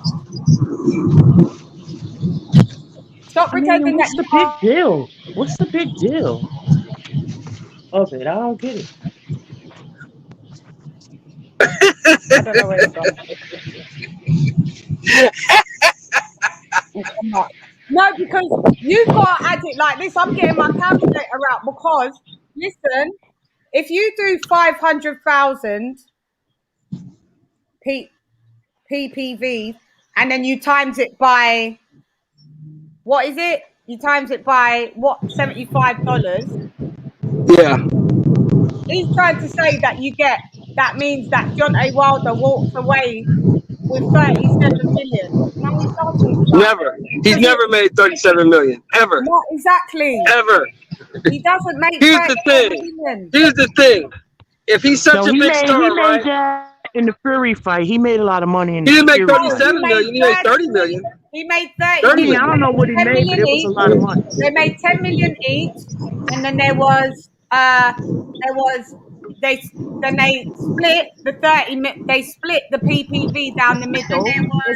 Here's the thing, Chann. Hold on. If he's a bigger star, I ain't never said that Deontay Wilder. Hold on. I ain't never said Deontay Wilder made $37 million. No, this is what I'm talking about. No, nobody said you did. No, nobody said you did. Okay, so listen to logic. No, wait, listen to logic. If you're gonna listen to logic. If you're gonna sell something, if you're gonna sell something at a certain price tag, okay, this is just simple mathematics. Okay. If I'm gonna sell something, if I'm selling something for $10, okay, this is just business. This is common sense. If I'm selling something in a business, you always want to undercut your competition so you can sell more, so you can attract more people. That's just simple mathematics. If you're selling something at $30, okay, I want to try to lower my price so I can bring in more people, because it's more attractive to bring in more people and more traffic if I'm selling it at a lower price. That's just simple mathematics. This is just simple business. Yeah, but Blue. So if I'm selling my pay-per-view at $25, okay, and you selling yours at 75, of course you're gonna get more traffic. That's just simple mathematics. Yeah, but right now, when did they come into the pros? Right now, the reason that they have, you think they're gonna put on Andy Ruiz versus Chris Arreola at $75? Of course not. It's the like fight itself. $50. It's at $50, right? Because it's at a lower price, because they want people to support it, because they know it's not that attractive. Yeah, but Blue, when did they come into the pros? Both of them. When did they come into the pros? Wilder came into the pros before him. Before him. So what does that have to do with it? He started it. He started when he was 20 years old. He started when he was 20. I understand that. That's not my question, brother. That's not my question. Right, so my question is, if you're gonna say he's the bigger star, Blue, you're I'm trying to get there. The last time when you came, if you let me answer it, I'm trying to get there. I'm gonna tell you why. Because when you start, this is why. When you said that, when you said this is why. Right? Okay. I'm a passionate. I always stand on my square. I'm a man of my word. Okay, so that you do. Okay. I give you that. Okay, so when you're gonna say that somebody gave me a super chat and they're from the UK, and you said how they gonna give me a super chat after I disrespected the UK? I ain't never disrespected the UK. I'm dealing with facts over feelings. It had nothing to do with. I have family that live in the UK. I ain't disrespect the UK. Never. I've never disrespected. So what I said was, you don't. I never. So how come you said that, right? But why didn't you mention the fact that? Why didn't you mention the fact that I said the UK supports the sport of boxing and values the sport of boxing way more than the US? I said that the UK appreciates the sport of boxing and their fighters far more than they do here in the States. No, and you're making too much noise. It's mute yourself. That's not me. That's not me. No, I said Shelton. Oh. So I said the UK supports the sport of boxing. I'm driving. I'm sorry. I said the UK supports the sport of boxing. Yeah. Okay, so I give the UK props. Yeah. I said that it's the third biggest sport. It's the third biggest sport in the UK, right? I asked you. I said I don't know if it's where does it rank in the sports categories in the UK, right? Yeah, we spoke. Right. Okay, so how did I disrespect the UK when I said this is what I said? Hold on, this is what I said, right? This is where you and whoever else got offended, because I said I speak facts over feelings. I said that Anthony Joshua, after the Andy Ruiz fight, which is a fact, he played basketball in Harlem. He got called Anthony Joshua. Okay, so what I said, this is what I said. I said that Anthony Joshua. Listen, I said Anthony Joshua played basketball in New York in June 2nd. I said the sport of basketball here in New York is a big thing, right? So I said when he played basketball, nobody knew who he was. When he played basketball, only one person. Okay, so listen, I said only one person knew who Anthony Joshua was, and the dude came up to Anthony Joshua and he said, "Hey, my man, how you let that little fat dude beat you?" Right? So that's a true story. Okay. Yeah. And I got a rebuttal for that. Listen. So what I was saying, what my point of saying this was that Anthony Joshua here in the States is not recognizable like he is in the UK. And I agree. In the state. Okay, so what I'm saying, but Deontay, listen to my point. So Deontay Wilder, he cannot walk around the United States like Anthony Joshua can. No one knows him as well here. Okay. You think it happens? Deontay Wilder There was Deontay Wilder. He went in the UK, and people threw drink at him. Let's have it right. Hold on. Let me ask you a question. You know how many people I know, blue blood, that don't know Deontay Wilder? Listen, it's more people. That's not my point. That's not my point. You said somebody threw a drink at him. Okay, just listen to me. If somebody threw a drink at him, that means if somebody threw a drink at him, that means they knew who he was. Yeah, they knew who he was. Okay, so my point is this. I said this is my point. More people you're not listening. Listen, it's more people know Deontay Wilder in the UK than people know Anthony Joshua in the States. I didn't say that. Everybody knows who Deontay Wilder here is in the States, and everybody don't know Anthony Joshua here in the States. I didn't say that. But there's people. Are you not listening? You're not listening. No. But there's people in the States that don't know who Deontay Wilder is. Well. No, I'm sure. There's listen what I'm saying. There's plenty of people. There's plenty of people here in the States that don't know who Deontay Wilder is. There's people in the States that don't know who Anthony Joshua is. Yeah, so my point. Yeah, but Blue, what I'm saying, there's people. There's hardly. There's a very minimal percentage of people that don't know in England that don't know who Anthony Joshua is. Because it's smaller. Yeah, okay, because it's smaller. It's smaller. It's just because of impact. Listen. No, it's not. If Deontay Wilder, listen. Like Deontay Wilder is as big as Michael Jackson. No, he ain't. Listen, let me ask you a question. Let me ask you a question. DMX here in New York, right? In New York area, in the tri-state area, right? How many people you think don't know DMX in this tri-state area? No. Everybody know who's. Oh, no. Just listen. Not a lot. Go on. Okay. So now listen. Okay, so listen to my point. The UK is smaller than Texas and one other state in the United States. So if Deontay Wilder only campaigned in 2 states in the United States, it wouldn't transfer over it. That makes no point. What do you mean? You said. Listen to what you're saying. Anthony Joshua can't move in the UK without people knowing who he is, right? Yeah. Okay. So I said, if you shrink Deontay Wilder's landscape to only 2 states, everybody in those 2 states would know who he is too. Yeah. It's only 2 states.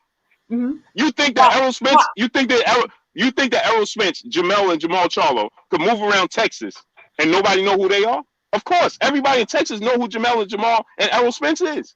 Because that's Texas. Errol Spence is born in New York. We call you that. You're hood star. You're hood famous. Okay, so that's what. But that's what I'm telling you. No, Anthony Joshua isn't hood famous, fam. He's not hood famous. How would you know who? You're famous in Africa too. I just said. Listen, Deontay Wilder's famous in Africa. No, what are you talking about? No, he's not. Let me ask you a question. How would you know that?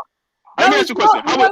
Deontay Wilder goes back to Africa. Hold on. Deontay Wilder goes back to Africa just as much as Deontay Wilder. Deontay Wilder goes back to Africa and gets as much love in. Deontay Wilder gets much. We don't care. Don't go to Africa because you bang on us. We're closer to Africans all day long. And what I'm saying is, I'm just not appreciating. What does that have to do with it? Because you all live closer to Africa. What does that mean? Let me go for feelings because I'm not an android and I'm allowed. Let me ask you a question. No. You've asked. Let me ask you a question. You said because y'all live closer. You live closer to Africa. Let me speak. You said because y'all live closer to Africa. What does that mean? We are closer to the culture of Africa.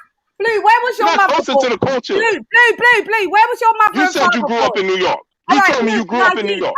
I did, Blue. Okay, so how you gonna say? Okay, so how you gonna say? You know how diverse. You know how diverse New York is. How you gonna say the culture? Yes. Right. So we go to Flatbush. We got all the Jamaica. No. You grew up here. You said you grew up here. So you know we have a whole.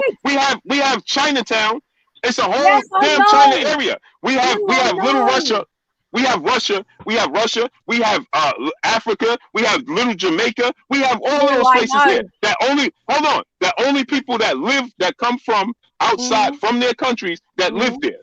Yeah. There's no African Americans that live in Chinatown. Yeah. Hold on. There's no African Americans. The state of New York. Not even the state. Let me talk because you keep doing your face like that, like I've overtalked you the whole time. You've overtalked me the whole time. You said you grew up in New York. Yes, I did. So can I speak? Okay, so then how you gonna say the culture? I'm not allowed to speak. I'm confused at how you say the culture. You just speak because you don't let me finish. King. You're not Molly letting Dixon, me finish. shut your faggot ass up and bring your ass up on the show. You said Molly Dixon. You said Molly Dixon the ring. Okay, so Molly Dixon, come on the show. He doesn't ever come on. He doesn't. Right. So this is what I'm talking about. I can't see that. Don't talk in the background. Don't talk in the background. Bring your ass on the show. Melly, come through and talk if you want because it's like you're talking and you're not saying you've got the opportunity to speak to Blue direct. If you're not going to speak to Blue direct, there's no point. But anyway, let me just speak. Right? What I'm saying is, I'll answer this question. Where was your mum and dad born? Because Canelo Alvarez didn't sell 40,000 tickets. That was I'm talking to somebody in the chat.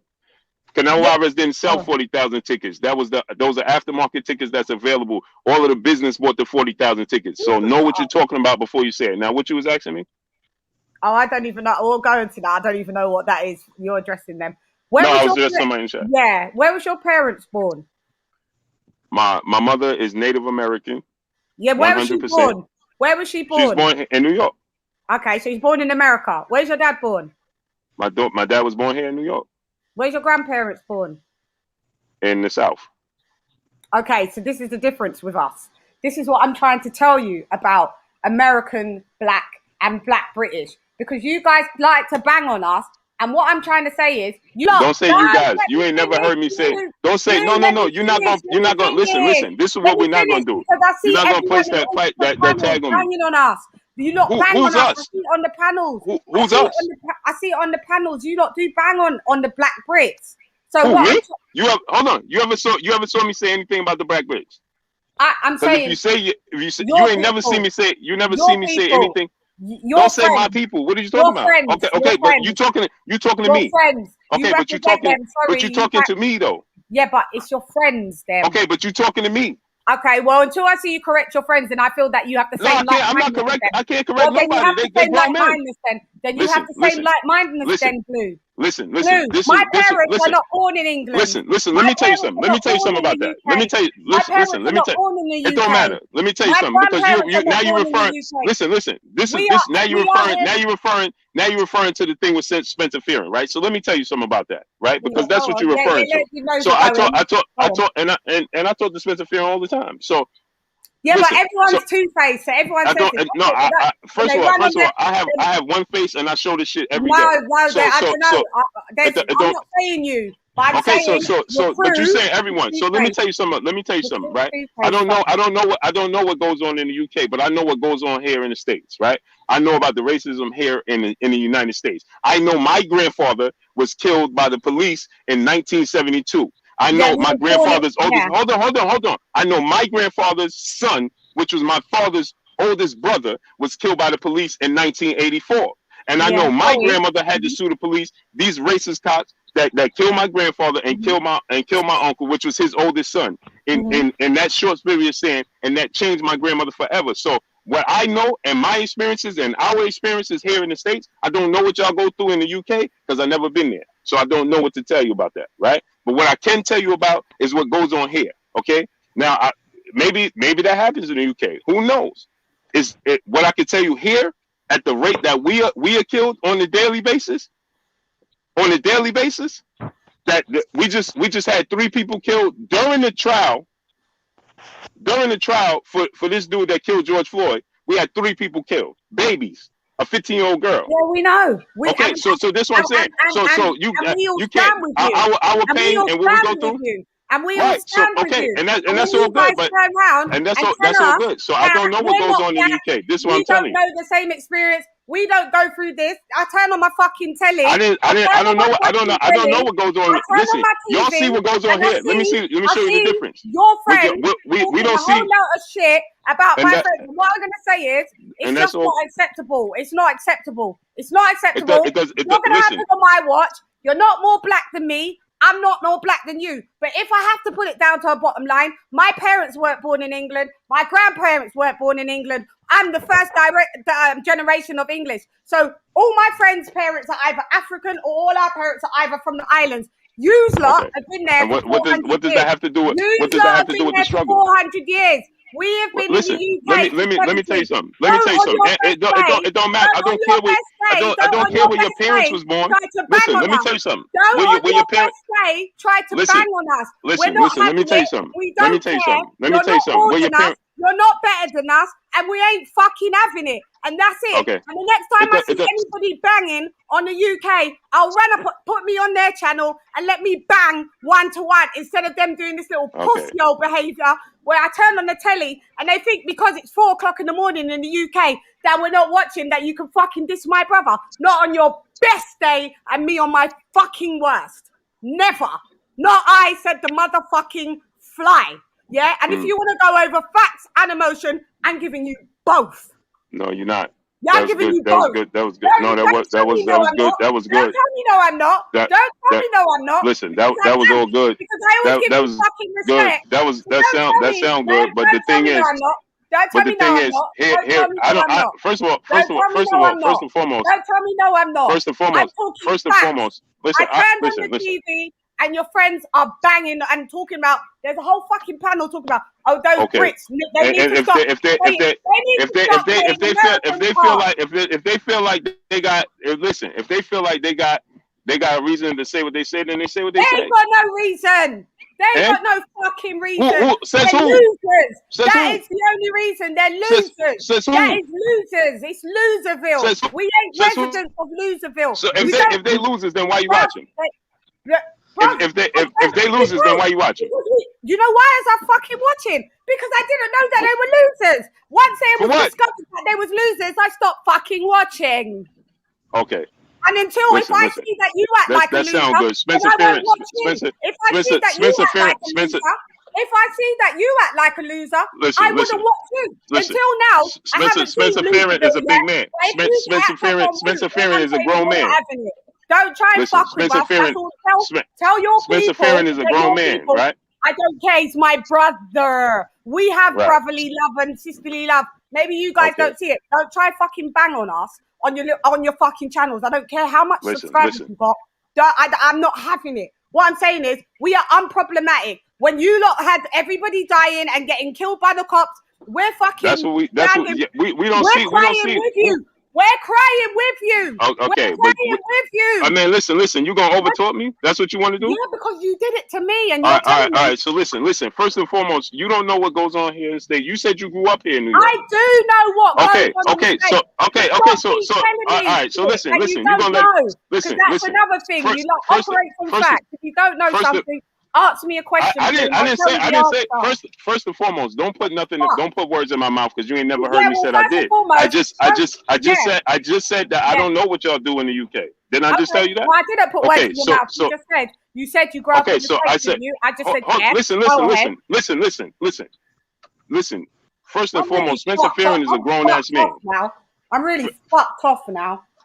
Listen, Spencer Fearon is a grown ass man.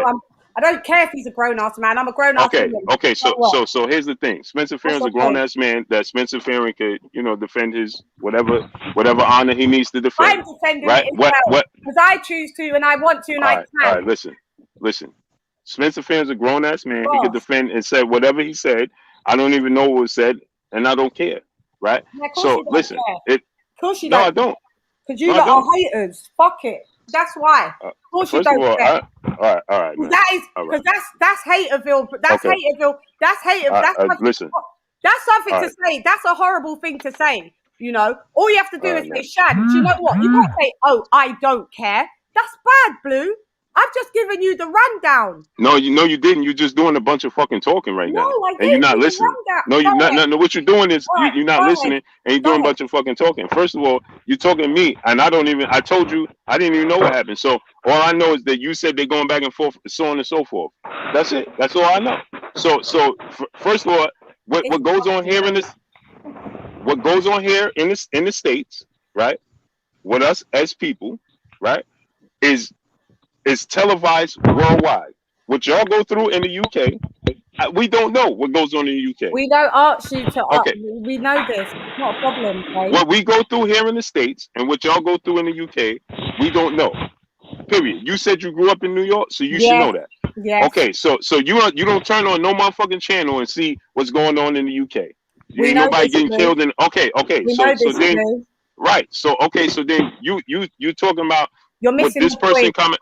You've missed the point. I'm not missing the point. I'm telling you what you're talking about is this comment and that person comment. Listen, I'm a grown ass man and my brothers is grown ass men. What they stand on and what they say is what they stand on. And that's just it is what it is.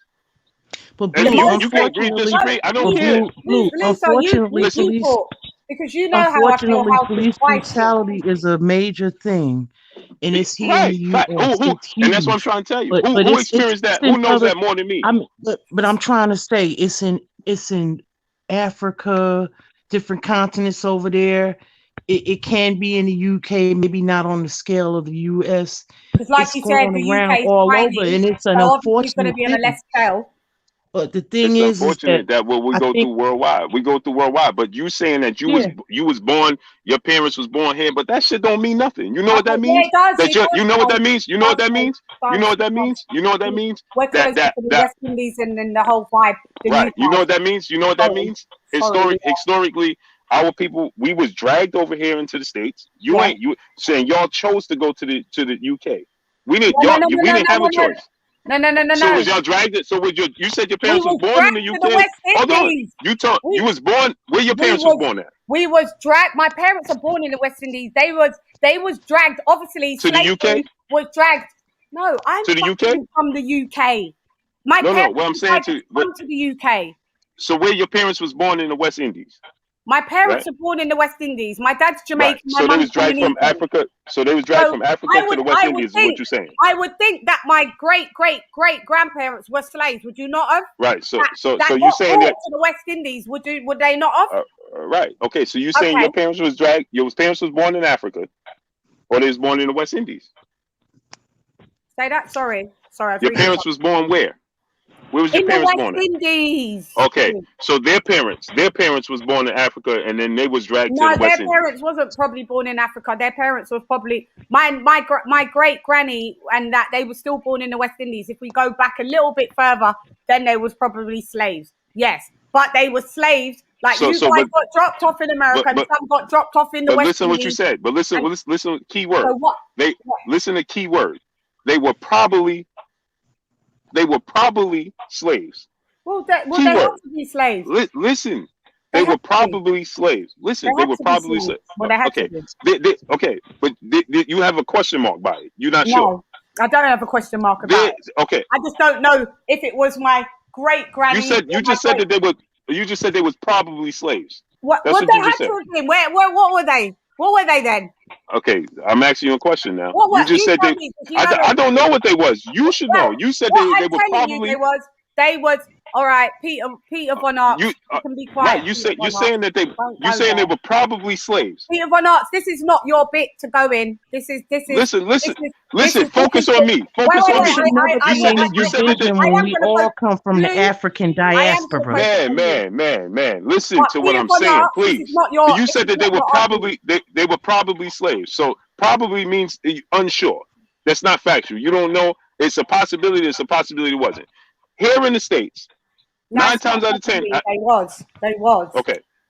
In the States, we know for sure we was fucking slaves. Yeah. Okay. There's no question. There's no ifs, ands, or buts about it. Okay. There's no ifs, ands, or buts about it. Okay. Well, ours was because they were slaves. It's just you on the screen. I'm just looking at you. All right. Cool. We were slaves here in the States. Period. So the struggle is the struggle. It just is what it is. Okay. Everybody's perception on this and everybody's perception on this and that. No, we was all slaves. We was from Africa. Some got dropped back. Some got dropped back. Some got dropped to America. Some got dropped to the West Indies. But we was all slaves. Okay. So we was all okay. So my point is some people were here in America. Everybody, right. There was some people, right? So, like the Native Americans, there was Native Black people that was already here as well. So my point is this, right? This is my point: is that everybody think that they're more educated than somebody else. No, we don't. Right? No, we don't. But anyway. Okay, so what I'm saying to you is this: the brother Spencer Fearon said, "I know more about this than you know." Right? So that's meaning that he's more educated on it than the other brother, right? That's what that means. Okay. And when did he say that? In the comments or on the comments? In the comments that you sent that to me, right? Yeah. Okay. So that's what he said, right? So listen, there is nobody that knows everything. Everybody's speculating because we wasn't even educated here. So we getting all our education and all our history from books and somebody. Unless there was somebody that was here from the beginning of time, nobody knows everything that took place. It's still all speculation. Unless you was the absolute first person here to experience it from the beginning to the end, nobody knows absolutely everything. Listen, it doesn't matter. Right? My parent, my I come from slaves. The end.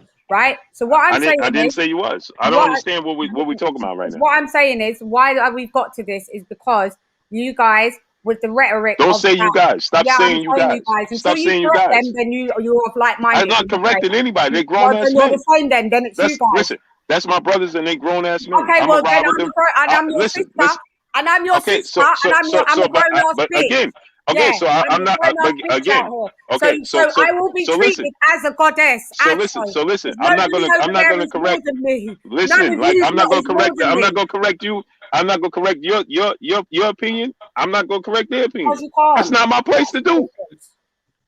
No, that ain't my place to do. Guys in the chat, you see what I came on saying? I'm not having it, guys in the chat. I'm not having them over there try to talk about us like we're lesser black people. It just talk sounds about who? Like we're lesser black people. When I see them on their platforms, y'all try again. You see what I'm talking about? Emotion. That's emotion. Yeah, I am. I'm emotional about my blackness. I am emotional about my blackness. Aren't you emotional about your blackness? I am. Of course. And you emotional about your heritage. I'm proud. You see what I won't be degraded my history. by anyone. I won't be degraded by anyone. It's our history, Blue. I will not be degraded by anybody. That's what I just said. No. I said I'm talking about my personal journey. Okay. Well, that's your people. So I'm just that's what I'm referring to. What I'm saying is your people are mad disrespectful, and until I see anybody correcting anything, then I think that everybody thinks of one mind. Listen, because nobody you can think that. Yeah, listen, those are. Listen, this is what I can say. I'm sorry you feel that way. Those are my brothers. There's nothing wrong with that. Right. So I mean, it is what it is. Those are my brothers and arms and otherwise, Leon, you're falling asleep. Come off the camera, please.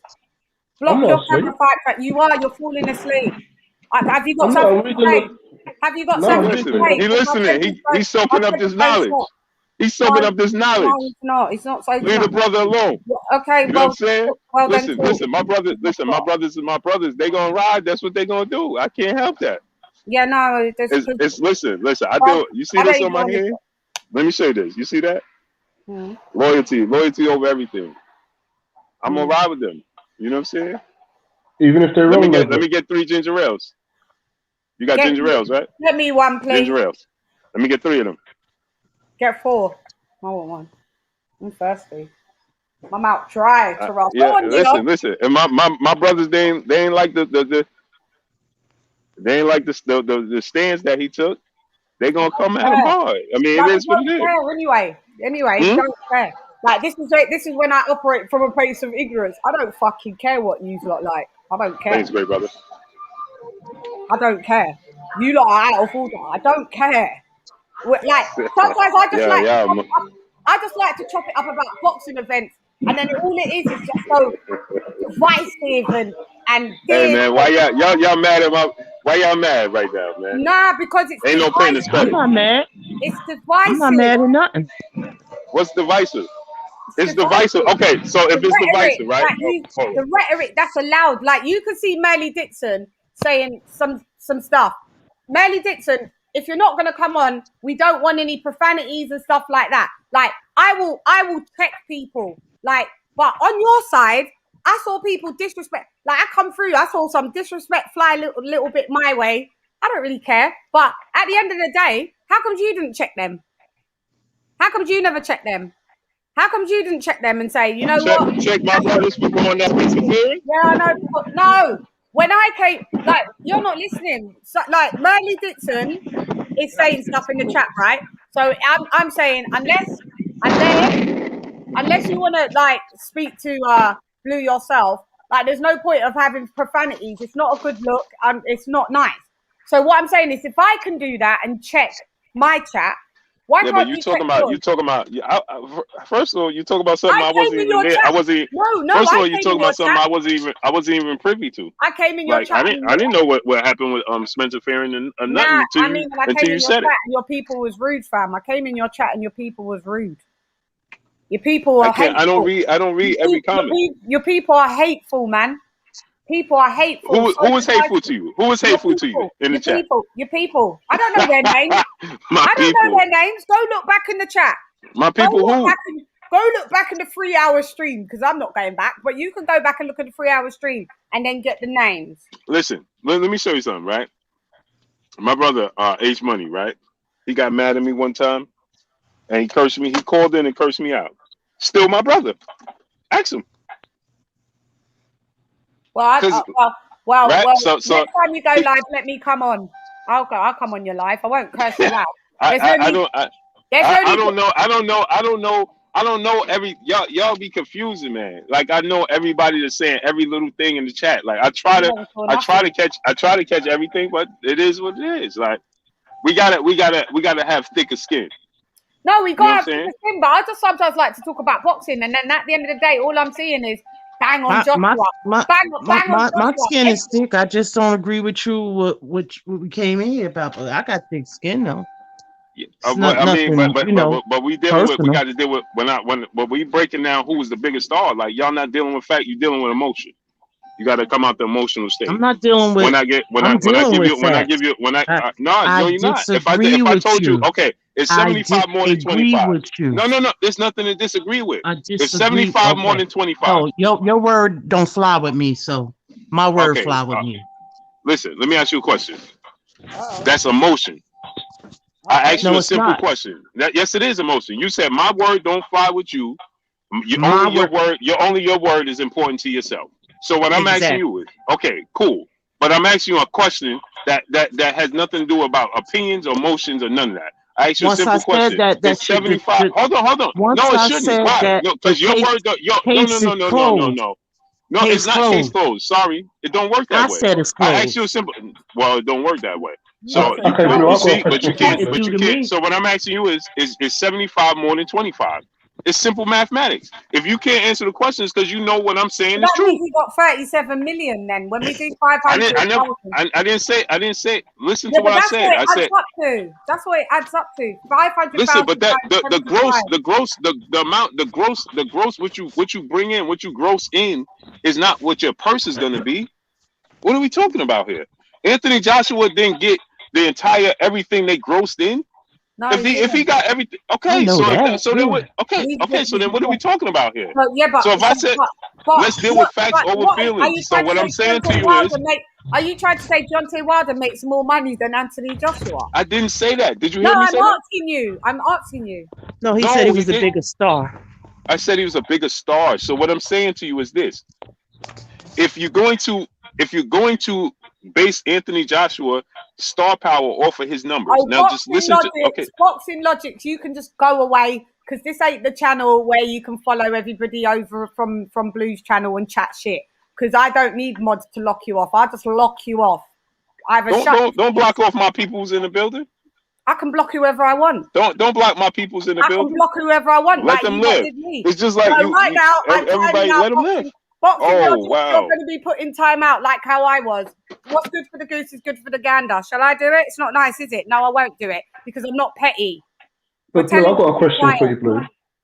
Shall let me ask you a question? Go on then. So when we're talking about on his channel, no one gets no mercy like that. On here, I let everybody come in here. All his friends come here, chat shit, and he's telling them, "Oh, don't block them." No, but on your channel, I got blocked. On your channel, I got timed out 2-3 times. Blue? I don't know if he can hear you. I think he's frozen out. Can you hear me? Lisa, can you hear me? I can hear you. Yeah, I can hear you. I think Blue's frozen. Oh, he'll come back in. Yeah. I think he's frozen. Send me the Addy. I'm by York. What's by York?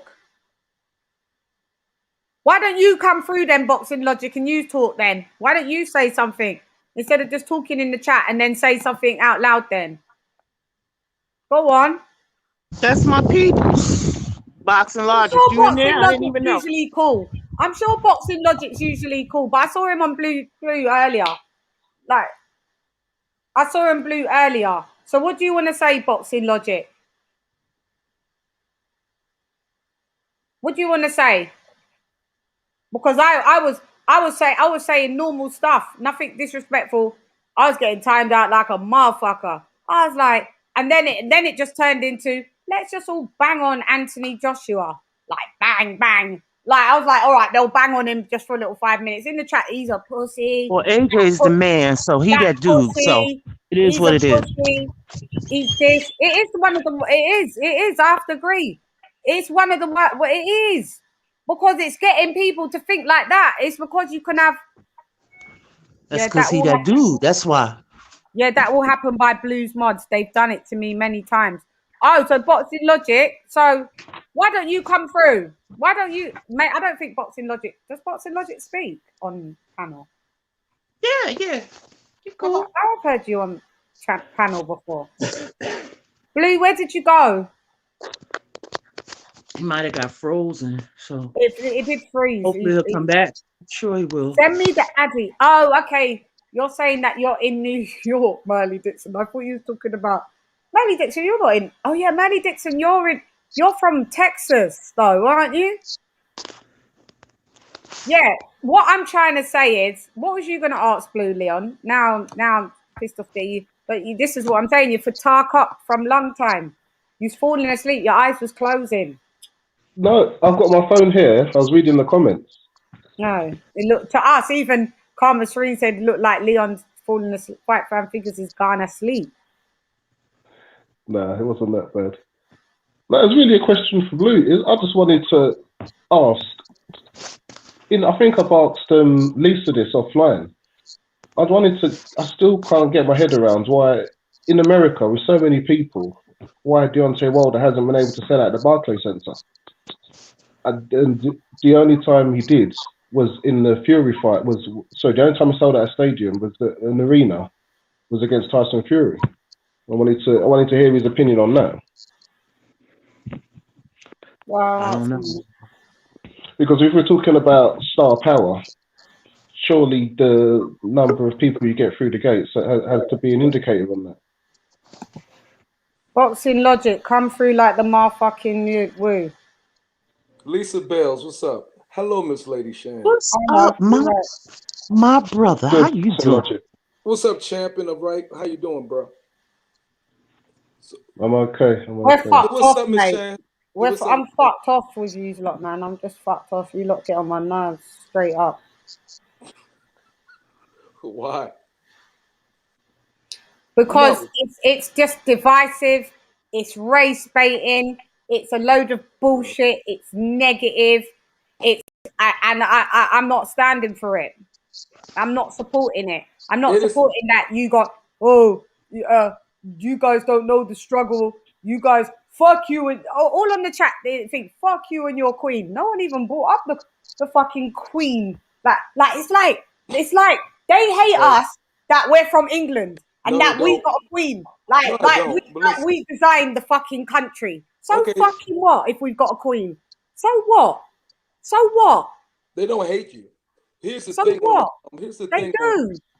No. Here's the thing. Was over there. Me and when I first started paying attention to the YTBC boxing community, which was about 4 years ago, Lisa, 3 or 4, before I already started my own channel and doing stuff. Mm-hmm. I was, of course, with the LDBC. I used to donate to a lot of only really for blue blood mainly, and I was getting timed out, and I used to donate only because why? I supported Anthony Joshua, and I used to get timed out for Blue. So it formed a wedge between me and Blue. You know what I mean? And I eventually wasn't going to the channel anymore. It's odd that you saw me. I saw you today because I was only in the panel for probably about 20 minutes, and I threw him $5, and that was the first donation I gave him in probably about 2 years. Because that was very odd. You was on it, so you be on there scoping on them. So I ain't even never donated. So you saw it, I donated to him, and he was like, he shot it out. But his Blue Blood and Fearon have defended me from their mods, because when they got a part of that organization, they didn't control all the mods they had. You know what I mean? So even though a lot, they ain't even met all their mods. Blue don't know, ain't met all his mods. Neither have I. Who has? But at the end of the day, You can put people in check, man, and say, do you know what? You don't speak to a woman like that, or you don't speak to someone like that, and that's it. If we're gonna run this channel, mods, like respect has to be. If you want to receive respect, you have to give respect. That's it. Everybody does not have to agree. This is what I'm trying to stress, but it has to be respectful within the disagreement. Like, we shouldn't be going, you know what, fuck you, yeah, fuck you, and you suck, you're this, and so, shouldn't have to go to that, or you pussy, or you this. I just think it's just disagreeable. I just think it's bad energy, and that people will just sit on a channel all day and bang on someone all day. You'll bang on your black brother because he's from Britain, because he's from the UK, you'll bang on him. And then you've got all your channel, you've got all your people in the chat going, yeah, he's a pussy, he's a this. But no, but you know what? Hey, from when I've watched the channel, I mean to cut you off, LadyChann. It's all right. When Joshua, I do recall a couple of times when Joshua had issues, the channel came to the back of Joshua. When Joshua lost to, remember the time when Joshua had lost to Andy Ruiz, and the media came out talking about how the British fans have went against Joshua or turned their back on him. It was a lot. Yeah. No, I'm telling you, it was a serious thing. They was talking about it. I remember seeing Blue, and I remember even seeing 78 making a video on behalf of Joshua, and that is something I had never seen. Even though wasn't like really rocking them no more because I was doing my own videos, they actually came to Joshua's support. Just keeping it real. And I surfed the net and watched where everybody do a little bit. But when I say I see everybody bang on everybody from both sides of the pond, you know how, from what I noticed watching the YTBC community, the Americans will be more like kind of direct with how they go with the guys in it, how they speak. We're kind of more direct, more aggressive. But how UK people sneak this is more passive aggressive. Y'all throw more wit and more innuendos and shit, and how you throw your little sneak disses. So it's the same thing. But somebody who like me who lived in Europe for a year, as in high school, I noticed a lot of those things and everything. And it's different. I'm not saying, but believe me, the people who are that particular sect in there that's real nasty inside, that shit, Blue Blood don't even know those people. Those are people who came along with who he joined with the LDBC, and they went and spread that bullshit. And it's fucked up, but they use that to catapult to where they at. I'm not saying it's right. That's why I never rock with them, and I never joined the LDBC. But it's some fucked up shit, but they use it to catapult. And I was shocked to see Blue Blood on your channel. So that shows that how much I think he probably don't want me to say this because we don't. But from my thing, I think he also want to shed from that type of light. Because I was shocked to see him on your shit. I guess it was last week or early this week. I'm like, no, it was about 2 weeks ago. And what you call it was on here too, my man Kurt DeVitt.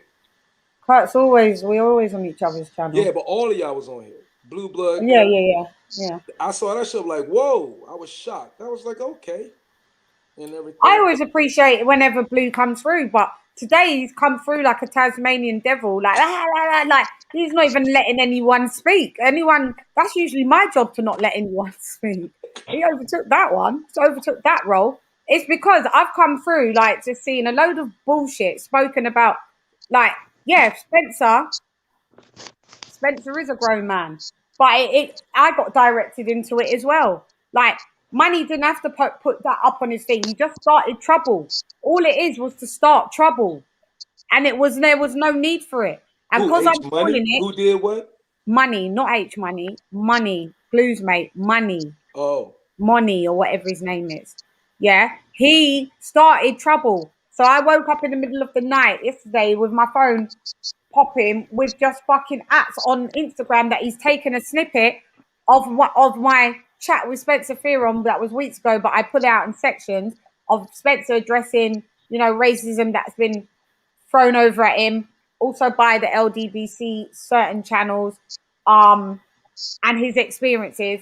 And he's put it up and edited it in a way that it's just fucking a load of bullshit.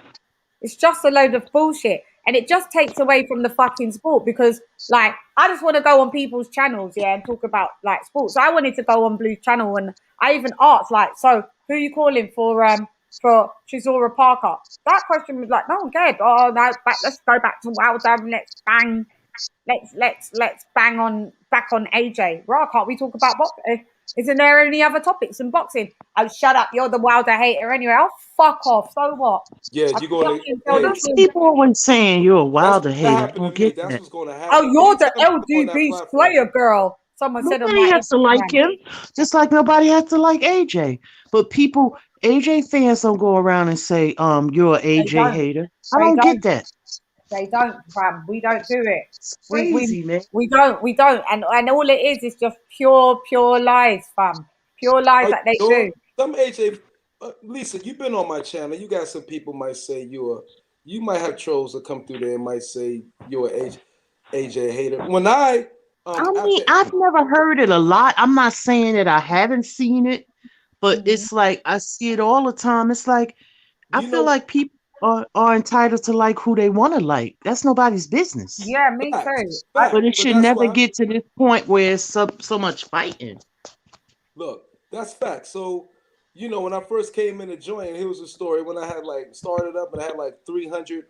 Sorry, I got to the 300 followers joint. When I started making my videos really and started being effective, and there was for AJ. And I was calling out Deontay Wilder or not in favor of Wilder. I lost 200 fucking followers when I first started with my first year. I lost 200. Can you believe that? In one day, because those are the LDBC people that I lynched onto the channel, which I understood. But once I wasn't a Wilder fan and more of a Joshua fan, I lost all that. So I had to build up, all over again. Well, not all over again because it was only at 300, but I had to. Yeah, but that still takes a lot to build. But they came. Wilder, the Joshua fans came really, really fast. You know what I mean? And I ended up doing it, moving really, really up quickly until I said something about somebody else that was no good. You're not allowed to have no difference of opinion now, otherwise they all come out to stay, Myron. You know that. They can come out to get you. They're a bunch of bullies, and they're you're never bullying me in your life. I've never been bullied. You're never bullying me in your whole life, mate. So, thank Father 420. I don't care what you're saying, thank Father 420. If you don't like it, get out. True. Would you say, Lisa? I said, I stuck and stayed. I don't care about none of that. I don't care who you're. I fight with people. Just fighting, but play fighting. Like, we just nah, your man gonna get his butt whooped. Nah, your man gonna, like that. But it's all in jokes, but we don't take it there. I still support people. I don't care who your favorite fighter is, but it should be a mutual respect. If I say, well, this and you say that, I can respect that, but the tit for tat stuff, that's the stuff that I don't like, and I get involved in it too. I'll fall into the trap. I ain't gonna lie. So what the Spencer Fearon was going on Wilder or something? And no. What it was, few couple of months ago, I must have turned on the telly I'm on my YouTube, just on the TV, and I see a suggestion come up, Fred Barbershop or something, about Black UK something or whatever. So I thought, Black UK actors taking American actors. Oh, wow, okay. Loose talk, them loose talk there, some weak talk. So I thought, let me go on it. I went on it, and lo and behold, they're all banging on Spencer. They're banging on Spencer. I'm thinking, I'm looking at it like this, are they for real? And then they're like, these Black UK lot, they shouldn't be. And then there was people phoning in going, yeah, those Black people from the UK, they ain't really Black. And then there was some people that was like, nah, Black is Black, my brother. It doesn't really matter. And then some women was like, so when there was what was the film with where Chaz Boswick died? I just can't remember the film. Black Panther. Black Panther. Should none of that? Should it have only been authentic Africans playing that role then, or is it an actor's an actor? What stupid thought processes are behind that? You've got to be from the country that the person that you're acting from. Black British don't know the struggle of civil rights. So, but was you there at the civil rights? Was you there in 1898? So could you play that role because you wasn't alive in 1898? So it doesn't matter if you're born in America or if you're a Black Brit. You're an actor's an actor. What about you guys went through Windrush?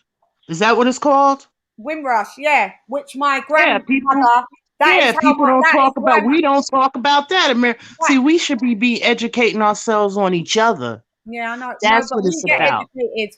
We get educated. This is what I'm saying. We know about what happened in, like, we still had a Black civil rights movement. When you guys was doing it, it was trickling down to us, and we was about it. My mum was about that life. My mum was a child with the Afro power, the fucking Afro pit comb with the fucking fist, and she had learned how to speak Swahili and all that. We grew up in it. Whether or not you lot knew it or not, we went through it as well. It's just a different country. So I don't understand why we just stand on. It's just ridiculous. It sounds hateful. It is hateful because Black is Black, whatever is whatever, and Africans are Africans from Africa. So should they see us as less Black people because they're born and raised in Africa and you're from America and I'm from England? Or are we still of the same genetic gene pool but just got brought to different countries? Various different. I think one thing I've noticed watching a lot of YTBC, you can't you got a lot of agents of antagonism in the YTBC. Mm-hmm. You gotta realize it. I don't trust a lot of and Lisa have seen me going on a lot of this and going on a lot of people. Now I remember you now. A lot of people don't show no faces. You know, they don't. That you don't have no faces in a profile. No, I don't. About 50% of them. I would say, I can't say 50%, but I think at least about, say 1 out of 4 is an agent of antagonism. You don't know who that person is, and they're there just to stir up a mess. You know what I mean? Because you don't see a face, you don't know who you is. So, and a lot of them, people, you understand, you can control the narrative. Sometimes you can control the energy of a show by just in the chat room. Sometimes, have you noticed that? Yeah, you know where you are when you realize by the quality of the chat. But I feel that as somebody as a responsible for Blue, for instance, I don't think he's coming back. Like, because maybe he's just had enough. Cool, thanks for coming, Blue. Yo, but you were banging on his ass. He was going on. No, he was, we just... No, because he wasn't letting us talk, though, Logics, he weren't letting us talk. He was going off. He was going off. Blue come on last time, and Blue, I speak to Blue all the time. He's cool as fuck. I don't know what happened today. He had a good day. He made about $2,000 on super chats by not even talking about boxing. You're fucking lucky. But then that might be your point, though, isn't it? That's why you don't want to say nothing against your chat, because they pay you to not say nada. Bingo. He is in that. There you go. But I don't business. I operate from a place of integrity. There ain't a super chat in the world that can make me just say, oh, whatever you're saying is the greatest thing since sliced bread because you're giving me a fucking super chat. I thought we were saying it's your place to be responsible for the quality of what comes out of your channel. Miss LadyChann, you cannot control the chat.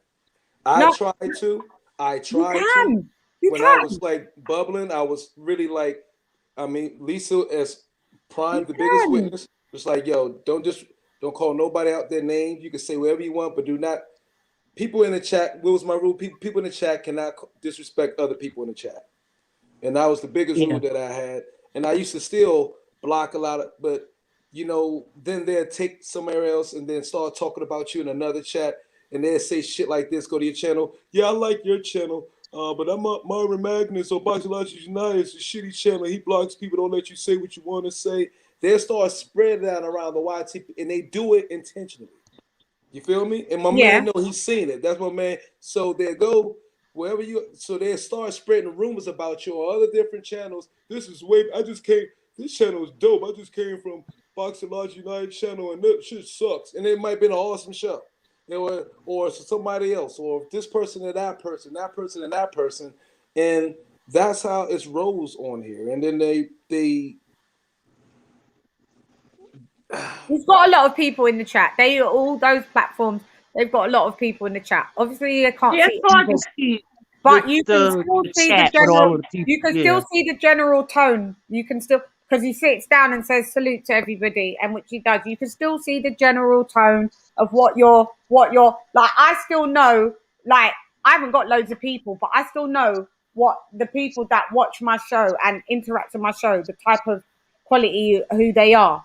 Like, I can go on there and all just by energy don't lie, man. You just go on the chat and straight away there's the only one person actually said hello to me. I think it was Ben. Bless him. Ben said hi. And then I see you on there. You didn't even say hi to me. You didn't even say hi to me, Boxing Logic. I just thought, is that Boxing? Okay. But yeah, that's what I thought. Okay, cool. Nobody, in this chat, Lisa, everybody starts to talk amongst themselves and go like, "Yeah, not in that chat, boy." You try to say anything to someone else, and it's just ignored. It's just weird. The energy is just weird, and cool. And then it just goes on to on someone. It's weird. I like intimate channels. Me personally, I like more intimate channels. Yeah, that you can actually get a point across. Yeah, because it's intimate. You can build a rapport. I mean, even if you never talk to the person outside of that, you still build that respectful decor where I always speak to people and acknowledge them. You know, even if they don't speak back, I still acknowledge them because I believe when you come in somebody's home, you speak. That's how I was taught. Yeah, me too. And like he says, wipe your feet before you come in, and ring the doorbell before you come in your house. That's what he said. So it's just like I don't know why he was so amped up, but I'm allowed to be amped up. You can't say I'm not I'm not allowed to operate from emotion when it's about stuff that's emotional. When it's stuff that's so mad important, and then you got people. I don't care what that's how those channels operate. But then UK don't give you good £50. Don't give you £50 super chats over there. Boxing is emotional sport, and that's how they try to regulate over there. They want to regulate emotions because YouTube is now the number one source for boxing news now. It's not mainstream media anymore. Wow, yeah, it's here. That's not good. It is. It's good that. It's I know. So you're going to have. You know why I say that? Chaos. Well, because they're only reporting. I'm sure they have their sources, but a lot of the boxing news now, and I'm not talking about, and I'm really not talking about the YouTube content creators. Mm-hmm. A lot of stuff that they're getting and they're reading, it's like the stuff. It's like you're getting like you hear all of this stuff. Like I'll give an example, like with the Ryan Garcia and Manny Pacquiao. You get stories like that, and then it's not even really true. Oh yeah.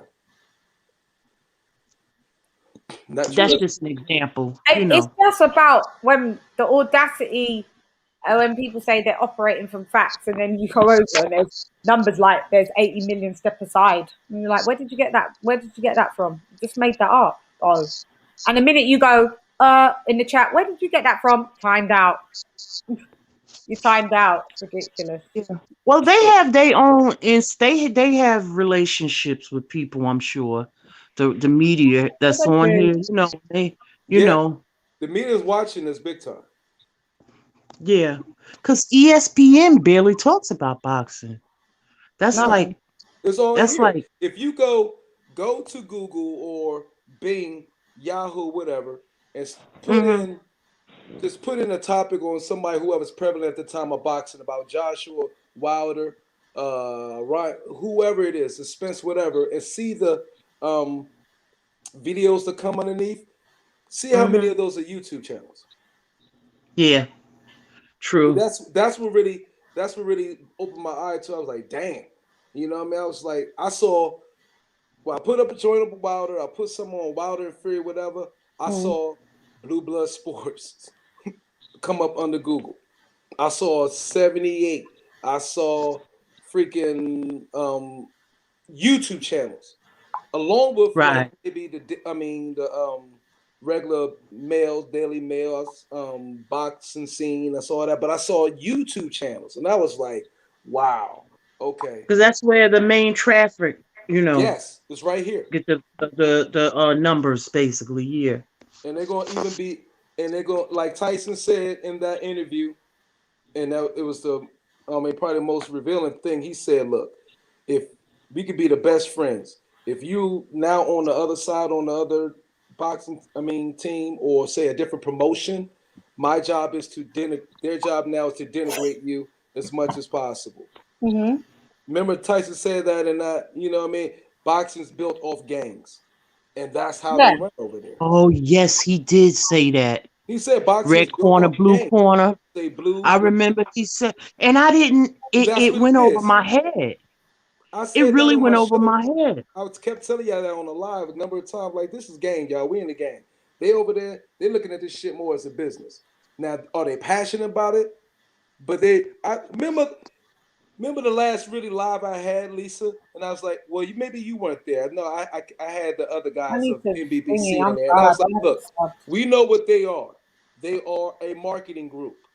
Okay, so either we get with the program, you know what I'm saying, and organize and do it how they're doing it, and strategize, organize, it be systematic, or we're not going to match them because it's a numbers game. That's the only way we could overthrow that narrative if we really, really dedicated. Boom, boom. You wasn't it because I kept it to just like Boxing Source, me, Boone, and hands, and them, and so I was like, and whatchamacallit was there too, Troy, and I was like, that's what that is. You know what I mean? They're a hired marketing group. They just organized the joint. Boom. They got their shadow. You know what I mean, guys. They groups running it. The whole PPC probably organization subscribed to them. PPC, and they got no faces on the joint, and this is what y'all got to push. We're going to make sure y'all get this amount, get these likes up, then the likes, boom, dominate the algorithm. What are these all Wilder and pro Wilder things though? Is this pro Wilder? And they do the same thing on Anthony Joshua's side, but the thing is, the smart thing, the very in my opinion, the very, very wise thing the Brits did, they didn't put no damn label on a group. They didn't call it the LDBC, so you can't pinpoint one group. So British did it much more wiser. If you feel me, I said they're much more wiser because you can't pinpoint like, okay, this group definitely for AJ. LDBC, you can say, okay, they're definitely for Wilder. That was probably the worst thing they did because now they put a target on them. You know exactly who they all are. But the Brit side, y'all say no, y'all did more clandestine, was more incognito with it, and, Yeah. we don't go around just banging on like people's channels and bullying people. Like people that like Anthony Joshua, that's not what we roll with. No, y'all try to come with more boxing knowledge with y'all. Yeah, we're like, because there's some people from the UK that don't like him. Yeah, there's a lot of people from the UK. That don't exactly. You got people from the UK that really like Fury. Yeah, loads. And you got people that really like Dillian White. Yeah. That like Dillian White. He got a nice fan base too, But like you said, Chann, it was a very profitable discussion today with all of the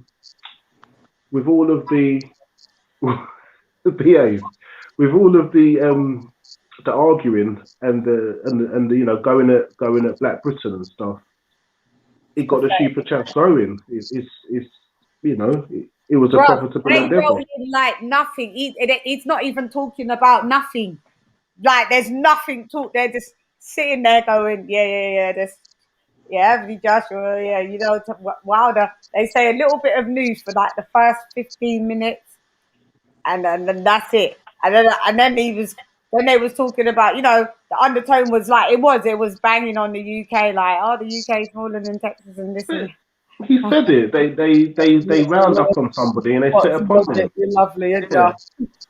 They pick an enemy and they attack them. Thank you, babe.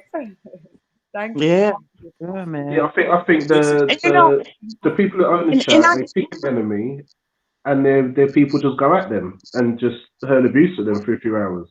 Bruv, if I sat down, it's like every day you do a show, Monday to Friday, yeah?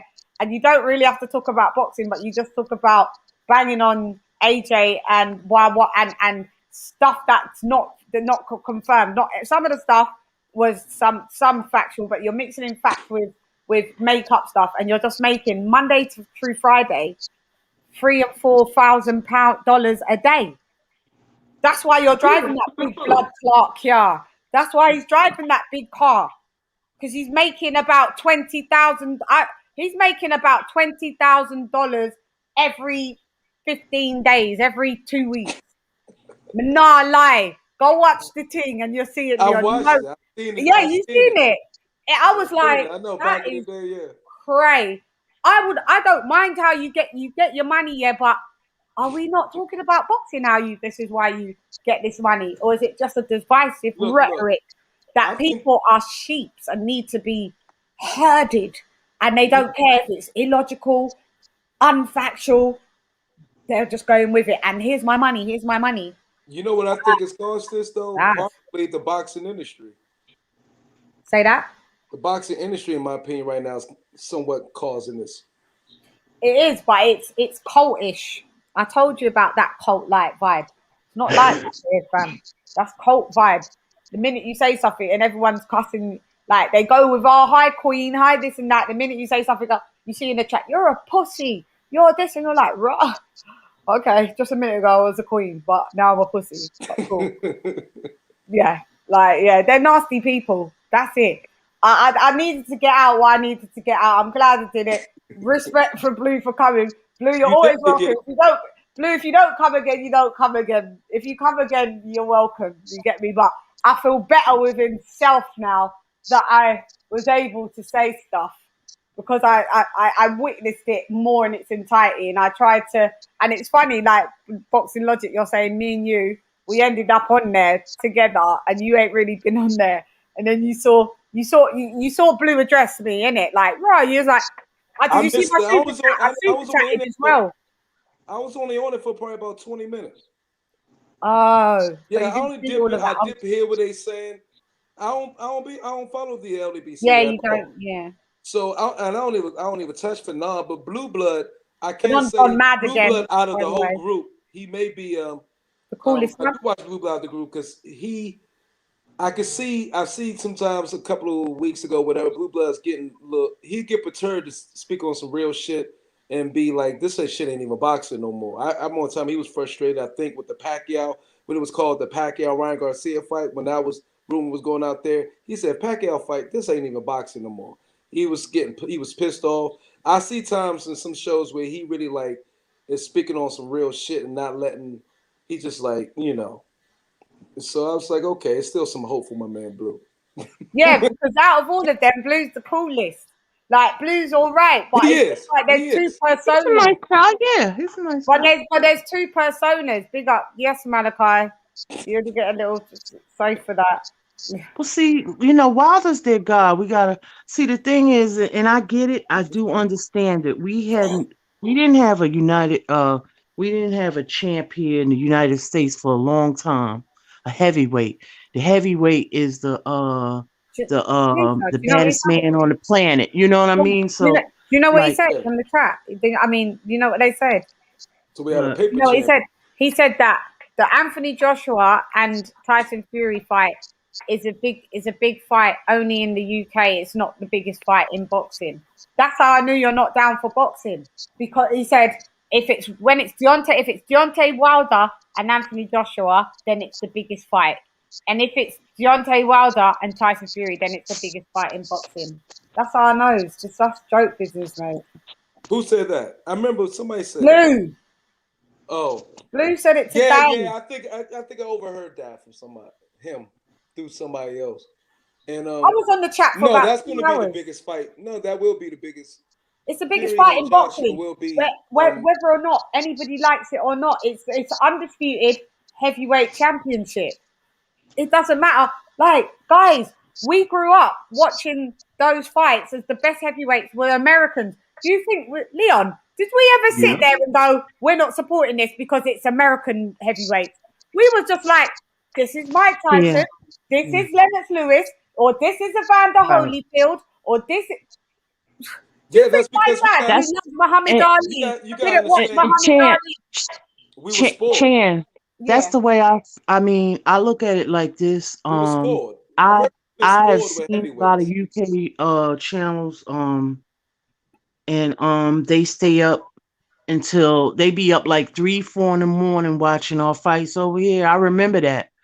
And supporting fights over here, the major fights, and they don't even have to be the major fights. But the point of what I'm trying to say is, I look at it as like just being a good sportsmanship, like good sportsmen. Like if you guys have the titles, whatever, and you are gonna take it to undisputed, then I support that as a boxing fan. But also, it was just an epiphany came to me just now. The last undisputed heavyweight champ was Lennox Lewis. So it's been a long time since we've had an undisputed champion. And then now we have two. Right. And we have two all the hardware. So, the US, we had, like I said, Wilder was the let's be honest, Lisa. America is still mad how Lennox beat Tyson. Americans, look. We didn't really claim him anyway. America has a beef. We like Lennox.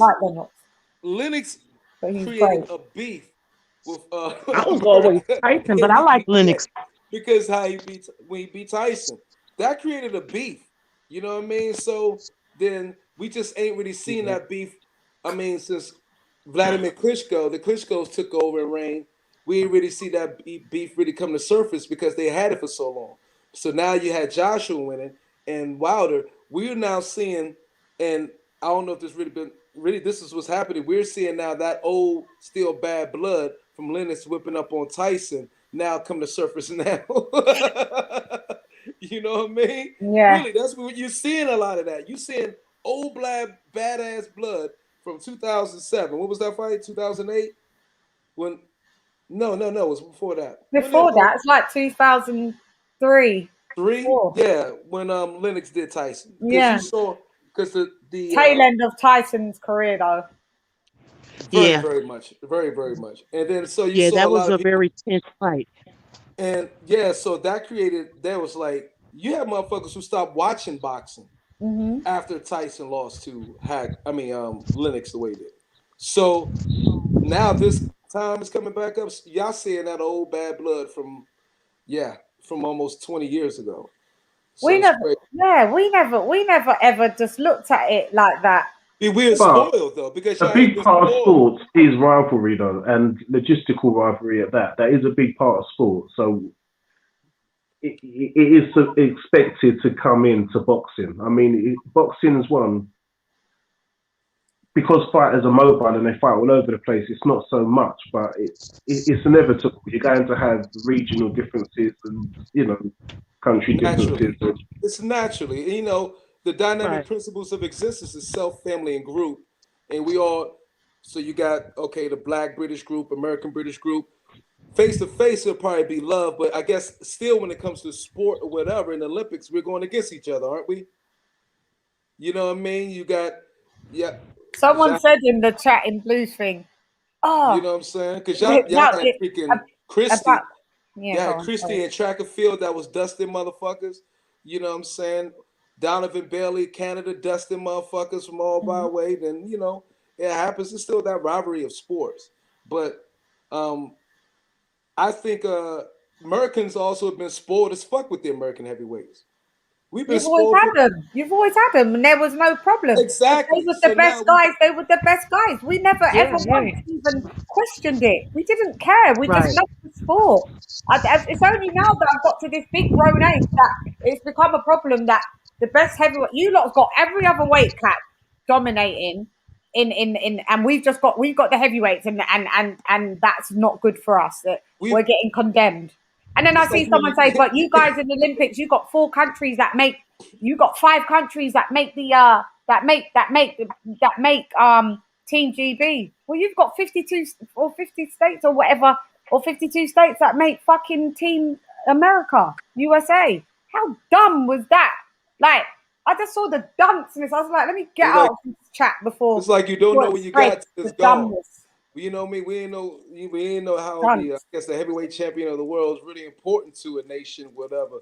And then we ain't had one for a minute. Now we like, yo, it's time to get one back. And then we got Deontay Wilder. So you get a half of us pissed off, can't watch the aesthetics of this motherfucking box. I can't stand watching Deontay Wilder fight. And person who grew up watching boxing and in boxing and Golden Gloves all my life. And I look at him and like, oh my God, this is what we got. So, you know, I'm like, oh man, let me go over here to this dude and Joshua or whatever, because he looked like he at least is learning. It got more technical fundamentals down. Yeah. I couldn't watch I couldn't watch Deontay Wilder. So I was like, and so when I was in Booze in them chat when I first came in, I was like, are these motherfuckers talking about Deontay Wilder like this? And I was like, I thought it was a joke being played on me. I was like, am I the only one to see this dude as a bum? And then it was like, oh, and then later on come up, well, it's money involved, it's marketing and all that, then boom. They're jokers, mate. Daryl, thank you again for another. Thank you again for another super chat. And there's this question, LadyChann, I'm not trying to interrupt. Sorry, I only saw it now, and you sent it about 15 minutes ago. I'm not trying to interrupt the conversation, but I have a silly UK question. Who is honestly a bigger star in the UK, Michael Bigsby or Anthony Joshua? Joshua made more money, but Bigsby sold out arenas as well. Well, it's Anthony Joshua. Modern day media, isn't it? Just the power of media. Who is Michael Bigsby? Mega corporations behind him. From you have to ask who Michael Bigsby is. That means you know the answer is Anthony Joshua. He's a football player. Who's Michael Bigsby? I don't know. Is he a football player? He must have to be, right? Let me. Shall I check? That's the least I could do with it. Thank you for the super chat, brother. Is he a football player? Football is in soccer or in NFL? Neither. What is he? I mean, Joshua sold out arena, didn't he? When they did the fucking 100 million. Yeah, no, Joshua's big. This is what I was trying to say to Blue. Like, Joshua's big. Do you think Deontay Wilder can't even sell out the Barclays Center? But Blue's argument was on the ratio. Yeah, but it's wrong. Like, you can't. He's a British sport. Like, Deontay Wilder hasn't sold out the Barclays.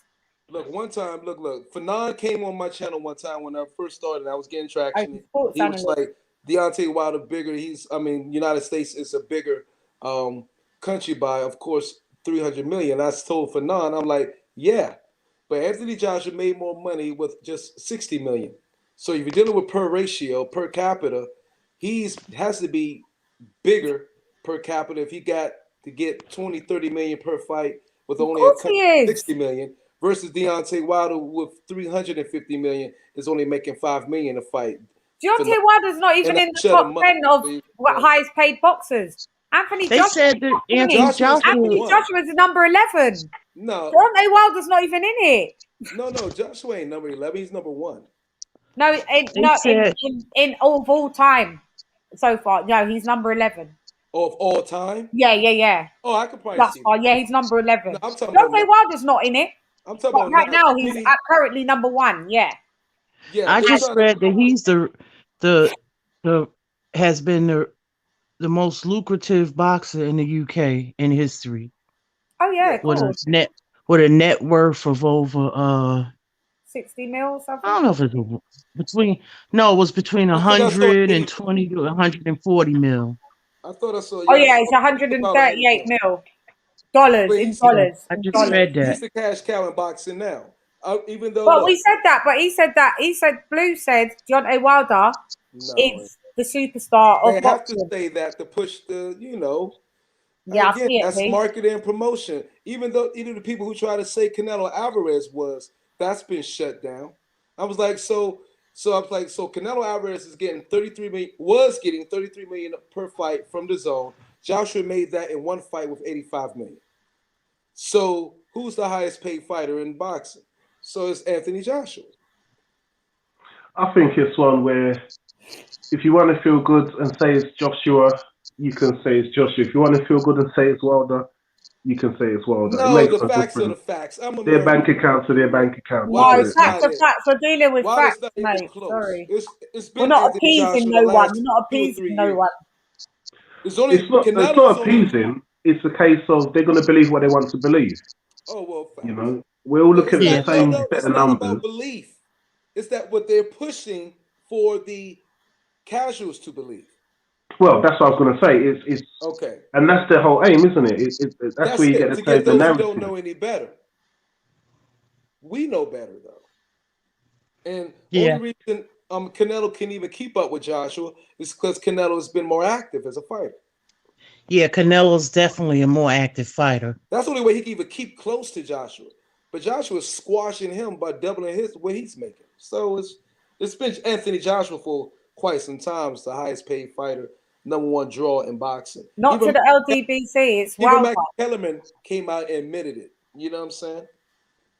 They want to protect But Canelo even, damn bad. but not to them. Yeah, but Kellerman and them was trying to diminish, like downplay the undisputed fight. They were saying that the Bud and Spence fight was bigger, and I get it. Yes, it is big here in the U.S., but I didn't understand that because he come from a boxing background, so that kind of I was perplexed.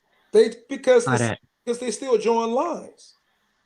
We're still being lines drawn. America's still trying to protect their profit share of the sport within their lands. That's just all we're seeing here. Lines are being drawn, and they ain't trying to let Aram, Heyman, and whoever else ain't like gonna let the British boy earn with Eddie Hearn come in and take over their market share in America. That's money now. We talk about war and business. It's simple as that. Yeah, it's definitely a So they're gonna throw an anti-joint towards Hearn so he can't be as successful here, so they can keep the money themselves. Right. And he doesn't do himself any favors by running his big mouth. Who? Remember on Honeymooners? You gotta not Aram, Hearn. Remember when Ralph said on the Honeymooners, you got a big mouth. Remember on the Honeymooners? Yeah, what did Ernst say that was wrong now? He keeps saying 2 weeks. Always running his mouth with them pointless interviews. Oh, Eddie Hearn? Every minute there's an update, but it's not really an update because you just keep telling us it's 2 weeks. Nobody want to hear that. I never listened to his interview. He wants to get it done, and I know. I never listened to his interview. Aram don't want to help him get it done because Aram is Aram's a hater to the highest degree. Hey, I agree with you. There's an old goat. He just don't want to kick the bucket yet. I know. I don't understand why you don't want your last 10 years on this earth just to be stress-free. Because he's a cantankerous old man that's just got a great chance to just cuss with everyone. He used to be in control.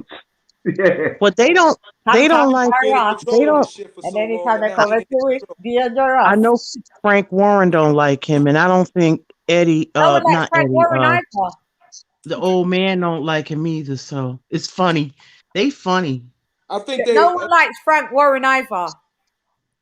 To be fair, Frank can be real salty, especially when you mention Eddie Hearn. Y'all be going back at each other like a motherfucker since I've been watching them two. Yeah, they throw. I'm surprised if you don't see them rolling on the floor one press conference one day. Just Frank just goes for him. He just charges at Eddie Hearn. Eddie Hearn's got like 20 years younger than Frank. You'd rock up Frank. Fish eyes. I think Frank will still go for him though. Frank will have a go. Good old fish eyes. Fish eyes. Yeah, they crazy. What can you do when someone 20 years older than you comes at you? So an old person comes to you, what can you do? You have to just sit back and take it. Nah, man, you bruck that up, fam. You bruck it up same way. What do you mean you're coming for me? You get bruck up if you're coming. Well, if he don't get this fight, they're going to Hearn. It's not going to be a good look for him. Warren and what's going to happen? They're going to find a way to blame it on Eddie Hearn, even though Eddie Hearn is busting his balls trying to get the fight done, and it's not Eddie Hearn's fault if it falls through. This is going to be the narrative, but this is going to be the narrative. This is going to be the narrative. He was promising it, not me. It's all down to him. It's Tyson Fury's fault because if he knew that he was always in the arbitration and knew. All he had to do was just fucking fight Wilder. Whether the fucking contract expired or not, why don't you just actually be a man of your word and just do the damn thing? and get out the way. Yeah. Hey, you know what? I'm gonna give y'all an admission. I don't know if y'all was on about 3 weeks ago. Not an admission by me, but one of the channels like Fearon. He got mad again. Look, he literally said one time, I just tuned into the show to hear what he say for 10, 15 minutes. And like, okay, he's on this shit just to hear what he's saying, just to hear the tone. He really he said this about Eddie Hearn. He's like, gave Hearn props. He like really, and I saw it, and he bigged up Tyson Fury as well. He gave Eddie Hearn props. He was like, Eddie Hearn, this is what he said. He's a great promoter. Yeah, he said he thinks Eddie Hearn is a great promoter. He said, Fernand's like, Eddie Hearn, no doubt, he's a great ass promoter. He does what a promoter needs to do. He just went the wrong way or went with the wrong team, or I think what he was trying to say on the undertones is maybe he didn't hire us. Yeah, they wish. Eddie's not doing it. Eddie don't go with that. But they know Eddie Hearn be trying to do his thing. Yeah, they wish Eddie would need to get more fighters and a better stable. Have you seen what's happened to Fearon? He just lost the whole entire plot. I ain't watched his live the other day, and once every month. Knew it was going to go private. As soon as the live finished, that shit went private because he literally unraveled, saying that he put Obama into. I can't remember. He was talking about either. But now be actually getting real personal in this. I don't watch him. He be talking shit. He be going at it with the trolls and everything. Yeah, he definitely unraveled. Leon, you showed it me. Yeah, it's not nice to watch anymore. How he do? As I said, it feels like he looks disheveled. It feels like he's secretly waiting for an episode to happen live again. TV. Yeah, it just. Not I really used to enjoy his content. I really used to enjoy it. I know that. Did you? I know that annoys you, Chann. Like I said, look, I liked his delivery, and I did like his delivery. I liked his style of delivery. I didn't agree with everything he said, but I did like his style of delivery. Yeah. And I have enjoyed watching different perspectives or listening to different perspectives. Just to hear what the other side is saying. I don't have to agree with it all. And his was the one. If I had to pick an LDBC channel, his was the one I could listen to. Yeah. See, look at this comment. I believe that American boxing fans are jealous of Anthony Joshua. See, this what used to bother me. No, this is totally false. This is look, from my side, I'm telling you, this is very, very, very false. No, when y'all talking about the American boxing fans, the average American casual fan, really, the casual American casual boxing fan, ain't jealous of Anthony Joshua, because really, how Anthony Joshua holds himself and everything, for the moment I seen him present himself, we all look at him as a cool motherfucking dude. You know what I'm saying? And he's unproblematic. But the narrative gets pushed by the LDBC and that group seems to overshadow and control everybody who, I don't know if Daryl Alexander's from the UK. Y'all think what the LDBC say is what all the American boxing fans think. And it's simply not true. They got a small bit. You know what I mean? And if they was really that big, look what their numbers are kind of declining, because Showbiz, the adult, is doing he's breaking records on lives for his YouTube boxing channel. On a live, he had 1,000 by 1,500 people in there. Man, and he makes about $1,000 to $2,000. You feel me? The American boxing fan ain't really ain't jealous of Anthony Joshua like that. A lot of American boxing fans really don't know Joshua. Now, when he got didn't know Josh, but when he got the kick from Jadakiss before the fight, and he got the kick from our comedian, old boy from New York, Tracy Morgan, and everything, they helped bring Joshua. Motherfuckers really rock with Joshua, because Joshua was super cool. Joshua was rap. He was. So when they say that, it was y'all think, they let the LDBC narrative think that's all of us, and that's not the truth. You know what I mean? But it just. Well, I heard Jeff Mayweather. he had did a video a while back. I can't remember where it was. And he was saying that he was comparing his nephew to Joshua, and he said, "Who was he? Huh? Who? He was comparing his nephew to Joshua as far as Who? he. Who? I gotta find it. Huh? Who was comparing their nephew to Joshua? Roger Mayweather? Not Roger. Jeff was saying Mayweather. he didn't. Who's Yeah, that? he said he didn't. Mayweather, Jeff Mayweather, one His of the uncle. Mayweather. Oh, I don't know who. Jeff. Do you know? I don't know who Jeff. I know Roger, and I know the. Jeff is the younger brother. Jeff is the younger brother. Oh, and he said he doing didn't a lot feel. of interviews now. Yeah, he said he didn't feel that he put in the work to get the accolades that he has and the money. Like, but Joshua didn't. Yeah, that's what Jeff was saying. Josh went to the top real fucking fast. I mean, the British. Do you know who Jeff Mayweather is, Leon? Yes. He fought De La Hoya years ago. I skipped out on that. I have no clue about those Jeff Mayweather. Yeah, it's before our time, isn't it? Oh, okay. Roger? That's right. Yeah, Roger. Yeah. He's on the Mayweather channel all the time. I don't watch the Mayweather channel. The marketing machine behind Joshua was like was supremely effective. The thing is, he looked like a professional boxer. As soon as I saw Wilder's legs, I couldn't get behind him. I was like, this dude too skinny. Legs too skinny to be a heavyweight fighter. I was like, what the hell, Wilder? He got like flamingo legs. Who's this dude boxing? But I thought he was a basketball player. But we had that same thing with a welterweight here in the U.S. Sugar Ray Leonard had that machine behind him. If you think about it, exactly. He had that machine behind him. He was the golden boy. He could, Wasn't he kind of disliked as well? I remember saying, wasn't he? Who was Sugar Ray Leonard? Because he had all that. Sugar Ray Leonard was the darling. He was the darling, the golden boy before Roger. By other boxers. Sorry, wasn't he kind of disliked by other boxers because of all the publicity? Well, like the Anthony Joshua jealousy. Yeah, he was disliked by Marvin Hagler. Maybe. I know that. By Marvin Hagler, like shit. I like Hagler as well. Maybe Tommy Hearns. I'm not sure. A freaking goat. You gotta love Hagler. Yeah. Duran didn't care for him. Yeah, but then I think a lot of that was building up the fight, but I guess away from the fight, they was good friends. Oh, okay, yeah. Because he went to visit Duran years later. Yeah. To face his demons. I remember that. Sorry, Lisa. Chann, Boxing Logic. I'm going to sign out now. I woke up about 10:30 today. It's almost 5 o'clock now.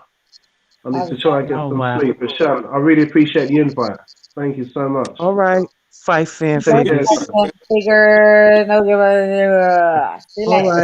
Have a blessed night. See you later. Have a blessed evening, Leon. But you can't be mad. The thing is, now. You can't be mad at they can't be mad at how Joshua, like when he started his quick rise, because the same marketing machine was used for Tyson.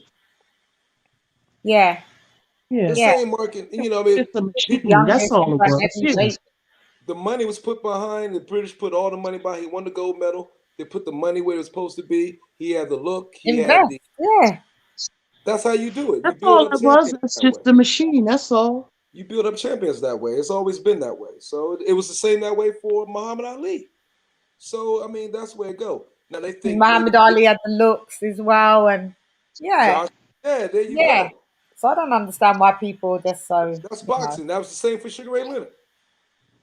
Gold medal, the looks, knew how to market himself.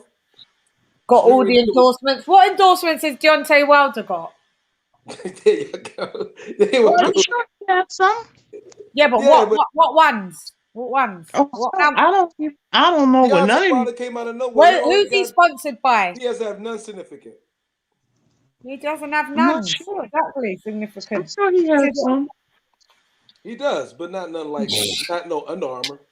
Not Under Armour, not Land Rover, not Range Rover, not Nike, not JD Sports, not Adidas. No, I think Tank not even Under has Armour. Tank got Under Armour. Didn't he have that before? Tank. Yeah, I'm just saying that Anthony But you know Joshua what? got Floyd about Mayweather 30. did. But Floyd Anthony Mayweather, Joshua's even sponsored by Google. You can't get they bigger than stopped that. doing the marketing money. The last boxer to get some serious marketing money was, you might say, Tyson or De La Hoya. Mayweather didn't get none of the marketing. A little bit of Ryan Garcia gets a bit, even though he's he's. Why didn't Mayweather get no marketing though? Because they just hated him because he was too flashy, and they didn't want to add to his bag. Haterade yet again.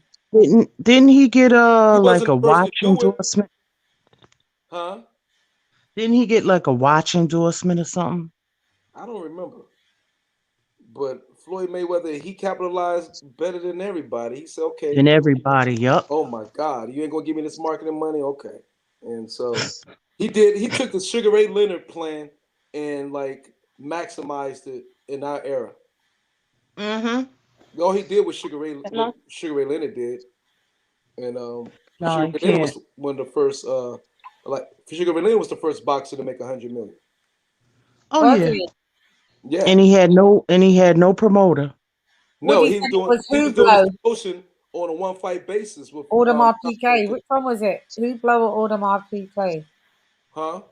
Saying that was the watch that was sponsoring. Oh, Hublot. Hugo Boss, yeah. I knew he had one of them. Yeah. Hugo Boss? No, Hublot is a watch. Hublot is a watch. Hugo Boss is that. Hublot is a. That's the clothes. And Audemars PK is these are the watches, but I think it was Hublot that sponsored Floyd. Okay. He's a specific watch, very expensive watch. Hublot, so very expensive brand. So what y'all think of the Areola and Andy Ruiz Jr. fight? That fight is dead in the waters, love. You want the link, Troy? He gonna kill that guy. Troy in the building. Troy in the building. You know what? I think he doing it too, giving his brother a payday.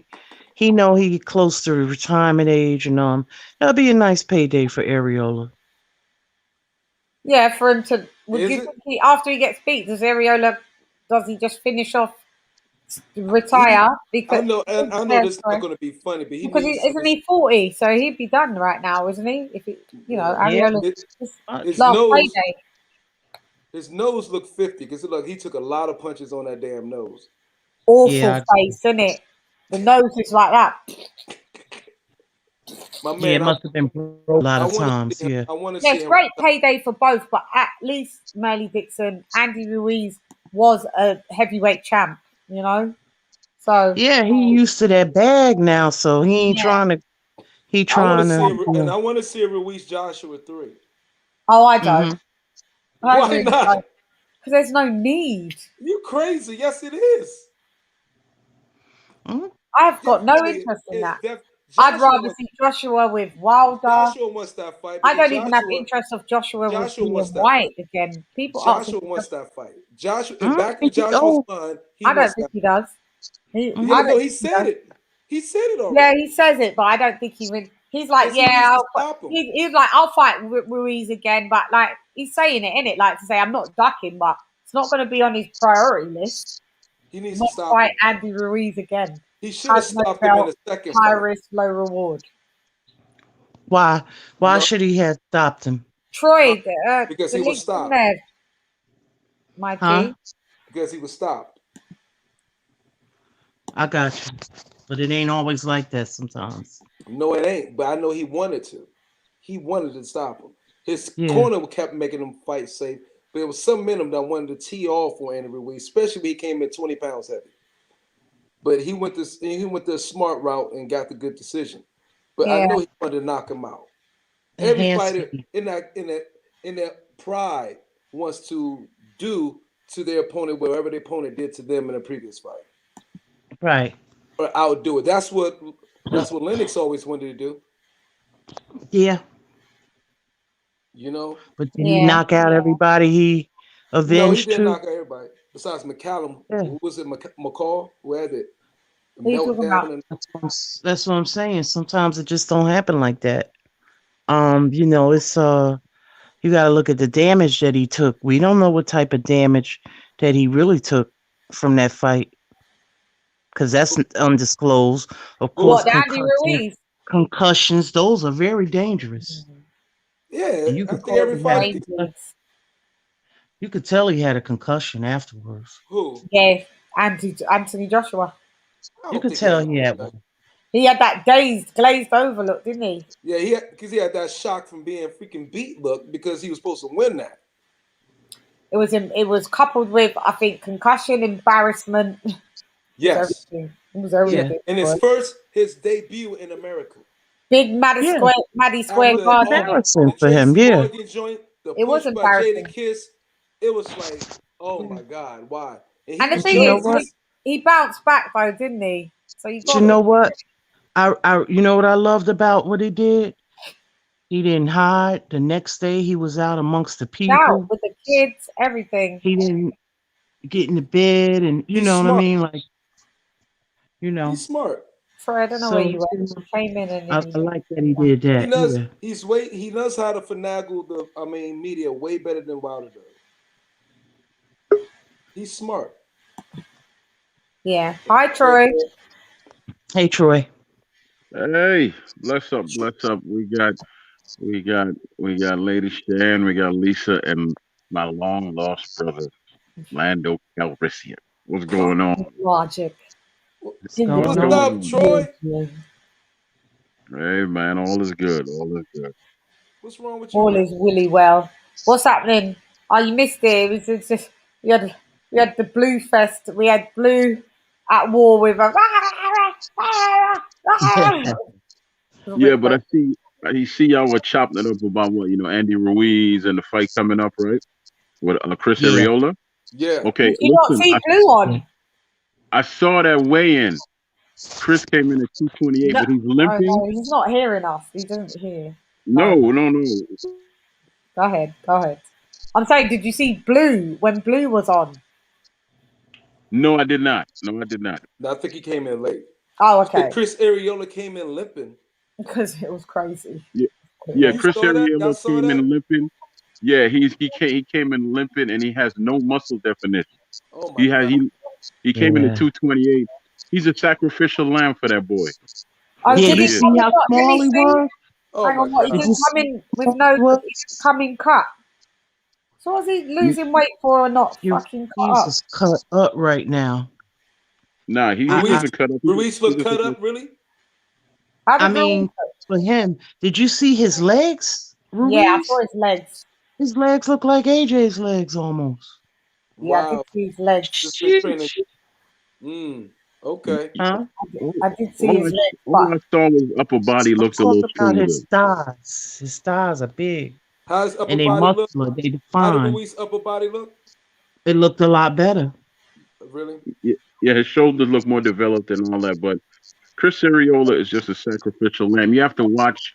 We knew that. You're not going to gain anything by watching this fight. Can we not share it on the? So like, can I screen share it? Can I screen share it? I'm not sure. I can't. Myron, can she screen share it? Yeah, I think so. I don't know. I don't know. Is it I'm share not gonna it? tell you. No, not yet.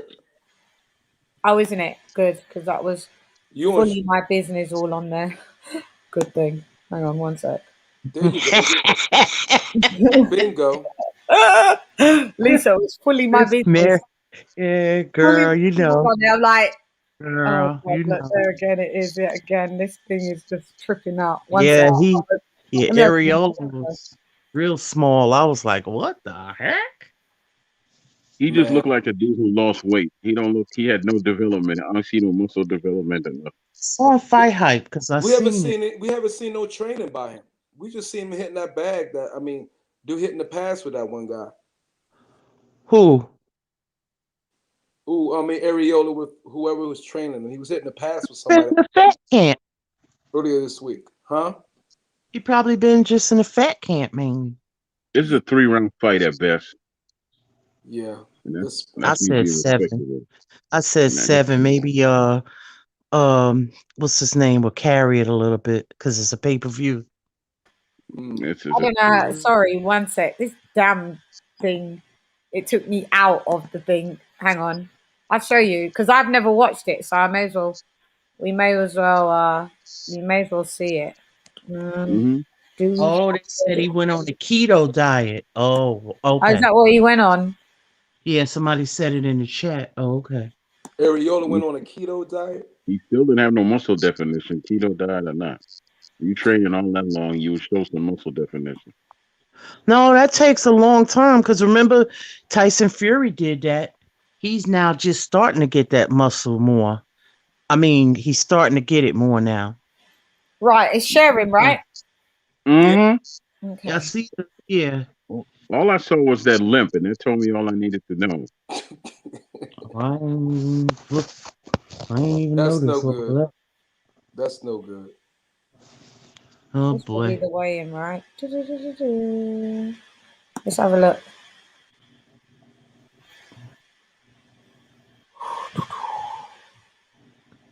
Ruiz came in at what, 256? They said. Okay. So basically the same weight as what he came in at with Joshua. No, he was 283. No, the first fight.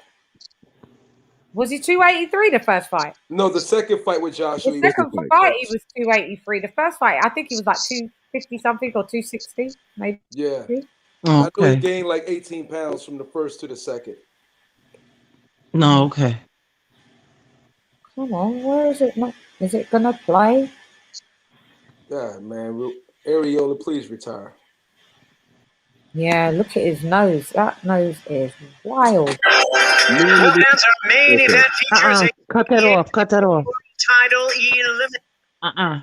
Turn Cut the volume off. They'll just fuck it up, won't they? Take the volume. Go to Fight Hype. It's on there. Where they come out. Or fast forward. Oh, okay. Well, that's the little dudes, isn't it? Oh, gee, look at his back. Can you guys hear me? Ramos. Turn the volume down. Cut that volume down. This, and then can you guys hear me? Yeah, we hear you. Okay, cool. So I had to find a way to mute that. And then, where's these guys? They'll be at the last one. No, there's Ruiz Jr. Keep going. Let's have a look. And for a heavyweight weigh-in for a heavyweight fight, it was only like 10 people there. Did y'all see that? There he is. Oh, that's okay, because it's the. Look at the limp. Gotta understand, it's a pandemic.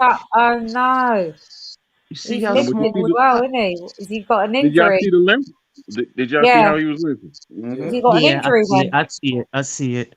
Oh, and you guys got to pay for this on pay-per-view. What a liberty!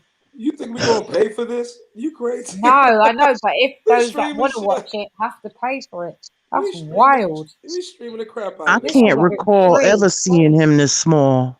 Ain't it? He looked good though. Look at his legs. But he's got just a mad shape anyway. No matter how, he's just got a different bad build. He's like Tyson Fury body, bad build. Yeah, he just looks like a hefty lifeguard. There's just a lot of tortilla there, man. He can't. Yeah. See, you see the definition? He's strong though. He's strong too. Oh wow. No, none. Areolas, he's small right now for him. There's no muscle. And he got that limp. He's limp. Look at the limp. He's out in 3 rounds. 3 rounds. That's correct. Wow. Now, okay, look at his shoulders and upper body. He look like he's just got bad build. He's got bad build no matter what. His shape's bad. He does look like a salamander. All them damn tats look like a damn salamander walking up there. Yeah, in shape. Bad boy, yuck. He'd make a nice lifeguard, just a hefty lifeguard. Damn. I'll give him credit though. Wow. Areola, man. Yeah. Damn. He that was hard work. He did a little something, but boy, sir, that looked unappealing, boy. I tell you what, LadyChann, I heard you talking earlier about what happened with Derek. Derek saying if he don't walk out second, he gonna walk out. He's gonna parlay that into getting more money. That's all he does that all the time. They don't. He don't deserve no more money. He's getting enough as it is, man. He needs to but you know what he's doing. Who? Derek Derek is. Chisora? Yeah. Derek is smart. This is retirement run he's doing, so he's probably gonna parlay that into another million or whatever. Eddie will give it to him just to keep the fight So going. that fight with Parker's tomorrow, right? Eddie, Eddie will sue him. Eddie ain't giving him $1 million. Eddie might give him an extra 30 or 40 foul. Eddie ain't giving him $1 million. Well, he'll give him $500,000 or like a rose or something, and he'll come out and all that. He's gonna get something out the deal. He ain't. That's how he. Because it was all in the contract. It was contracted that he knew if he was coming out first or second via a coin toss. That's his business. We're done with it. Maybe he may as well try and squeeze out the money, the last bit of money, because after today and after that, pulling that antics, and he's going to lose. We ain't going to be doing no more PPV with Derek. What antics? What antics? What did Chisora do? He walked out. Of what? He walked out of the press conference saying if he don't come in, he don't walk out second when the fight's announced, that he's not fighting. So he started to pack his stuff and he was leaving the bubble. He's getting guys to the hand. Oh, so he want to walk out. He want to walk in last. Yeah, but he lost the toss up, and it was in the contract that's how they was going to decide. So David Hay called tails, and it was heads. Or David called heads. Are they fighting in the O2? Where are they fighting? Is that why he acting that way? Because I know he holds down the O2 strong. Is that where they are then? I'm not sure. That's mad. I know it's not Wembley, but I can't. I don't even know where it is. That's the point, I don't even know. It's probably the O2. Let me look it up. Sounds a little diva-ish to me, but I don't know. Of course it is. Of course it is. It's ridiculous. You're all contracted, and that was the way it's supposed to be done as well. I thought, he's the A-side, but no, Parker's the A-side, ex-champ. Derek's just pulling a Derek. Parker can't be the A-side in the UK. He can't be. But that's what I said. But they're saying he's the A-side because he's an ex-champ. But I'm like, but it's Chisora's hometown. And none of them hold a belt. He's the A-side based on the flip of the coin. That's what makes him the A-side. That's how they flipped it, and the A-side and flip of the coin. Well, he's not the A-side then, so Parker is. Just come out. Who cares? Like, who cares if you come out first? Who comes out second? Sometimes you gotta humble yourself, Yeah, man. Just fight. You're lucky even on PPV. You've got other people that have done how many weeks of training camp for you to just be like, because if the fight gets pulled, it won't be PPV worthy. He's putting Sky at risk of like everybody asking for a refund. He's fucking up shit. Yeah. He's fucking up shit. Who cares now? Just come out and fight. You're gonna lose anyway, Derek. No, but you know what he's doing, man. He got us talking about the fight. Come on. Watch your sword might knock Parker ass out. No, he's not. Not winning. Parker got a chin. Parker's got a chin. Epic. He got a chin. It's at the AO Arena in Manchester. Oh, yeah, ain't slippery. Funny. Parker's not the easiest fighter to hit Myron. Parker's not going to trade with him. He's going to win. Cagey. He's going to go to points, I think. Anyway, that's what I said. Parker. He's very cagey. He's slick. I remember he is. He's a good boxer. They're fighting at the AO Arena in Manchester. LadyChann, remember what I said when I was on the show the last time? I said, Derek Chisora is going to say he's in the best shape of his life and coming at 254. He's 250. He's 250. Oh, well, you know what? Chisora came in more than 250. How much is he? Nah, man, he came in at 258 or 262. See what I'm saying? Oh, he came in about 260. It's either 262 or 268. One of the two. I reported it today. Nah, he didn't come in at no 250. Joseph Parker came in at 250. No, he came in at 241. Oh, yeah, light. See? Chisora came in at... Chisora, I remember, came in, I think, 18 pounds more than Parker. So whatever thingy, he came in at 250. If Parker came in at 240, you're saying Chisora came in at 258. Yeah. Check it though, double check. Well, he You know, maybe we'll see a change because he's with Buddy McGirt now. That's heavier than his fight. That's heavier than he weighed versus 3 pounds heavier. Usyk. 3 pounds heavier than he came in at Usyk. That's what they said. Really? Oh. Yeah. So he never came. He looks. Do you know what? Look at did you guys watch the Joseph Parker weigh-in? And Joseph Parker's body, it looks a little soft as well, though. Yeah, that's big for Joseph Parker. Yeah, it was a bit soft. He looked a bit soft. I'm not gonna lie. Derek looked okay. He's got a mad built body as well, like badly built as well. Sorry. You know, it's that kind of frog leg build, that frog shape. Yeah, they're like that, man. I don't like that shape on a man. I don't like that shape on a dude. Is there a frog shape? Yeah, where it's froggy. It's like a toad. Oh, God. That looks wild to me. Don't that look wild to you? No? Yeah, it's a bit... Frog-shaped fighter. Yeah, he's bad built, man. Him, Dillian White, Tyson Fury, Andy Ruiz, they're bad built. Like, they got bad builds. Top heavy. And that's why Anthony Joshua's making all the bucks. Yeah, because he's even. He's even. But the only thing is, Anthony Joshua has knocked me. Yes, he is. Oh, okay. Yeah. He's not need. It's slightly. I noticed that. And I was like, hold up. Hold up. I forgot. I noticed that in the fight when he was walking out. I never noticed that till after he fought the motherfucking Bulgarian, and he walked out the ring towards freaking Mayweather to get him a dap up, and I was like, he knock-kneed it. I'm like, but it's not like it's for real. That's when I first noticed this shit. Yeah, like it's not. I was like, where did that come from? I've noticed it over probably about the last year, and I was like, I never noticed that before. Yeah. I notice it all the time now. I'm like, look at his little knot knee. Maybe that's why he wears such long shorts. He trying to hide the shit. Hide the little knot knee, yeah. I think so. Yeah, Karma Serene, top heavy. Yeah. Them top heavy man, them Bud Bill. I don't like that shit. Wilder's top heavy, but he's built up top. Wilder's kneecaps is the Beano. That is not that his legs is a mad thing. He's not naturally top heavy though. That's muscle they put on. I know that's built up. Yeah, he built that up. His legs he's very mad. Can't hold on. He's long and lanky. He's long and lanky. Yeah, he's gangly. After the fights, his weight goes down. Yeah. He bulks up for the fights. Because remember, he came in that fight. He came into the fight weighing what 207, where he weighed in. Yeah. He weighed in 220 something. The next day he lost something like whoa. He's like it was like back to 215 or something. Who was that? Was that against Luis Ortiz?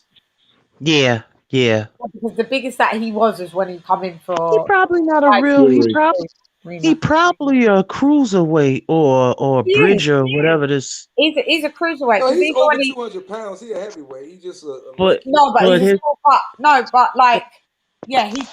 he's just about makes the heavyweight thing because they've changed it to 224. Wilder's natural weight is like 213. So really, he's like cruiser bridger. He is. And when he competed in the he would put somebody in a coma down there. When he competed in the Olympics, he competed as heavyweight, which is the equivalent to cruiserweight, whereas Joshua and them lot competed at super heavy. Right. So that bridgerweight, is they really doing that? I don't know. Kurt hates bridgerweight. I've gone to not like it now. It's no point. It's only the WBC trying to get more money. I don't want no bridgerweight. That's stupid. Yeah. Why don't they just switch cruiserweight to heavyweight to make heavyweight super heavyweight? And Wilder's basically Kevin Garnett of boxing. Yeah, he's just a Kevin Garnett of boxing. Don't be putting on that lip gloss, Lady Chann. Don't be putting on that lip gloss. I'm checking out, beautiful people. I'm gonna catch y'all on the next one. Where you been, man? Huh? Where you been, man? Where you been? Man, handling working. Yeah, man, just working and well, not too much working, but not too much of that. Just been what incognito, just watching things, figuring things out. Yeah. And just you know, me working. I feel bad because I hadn't subbed to you.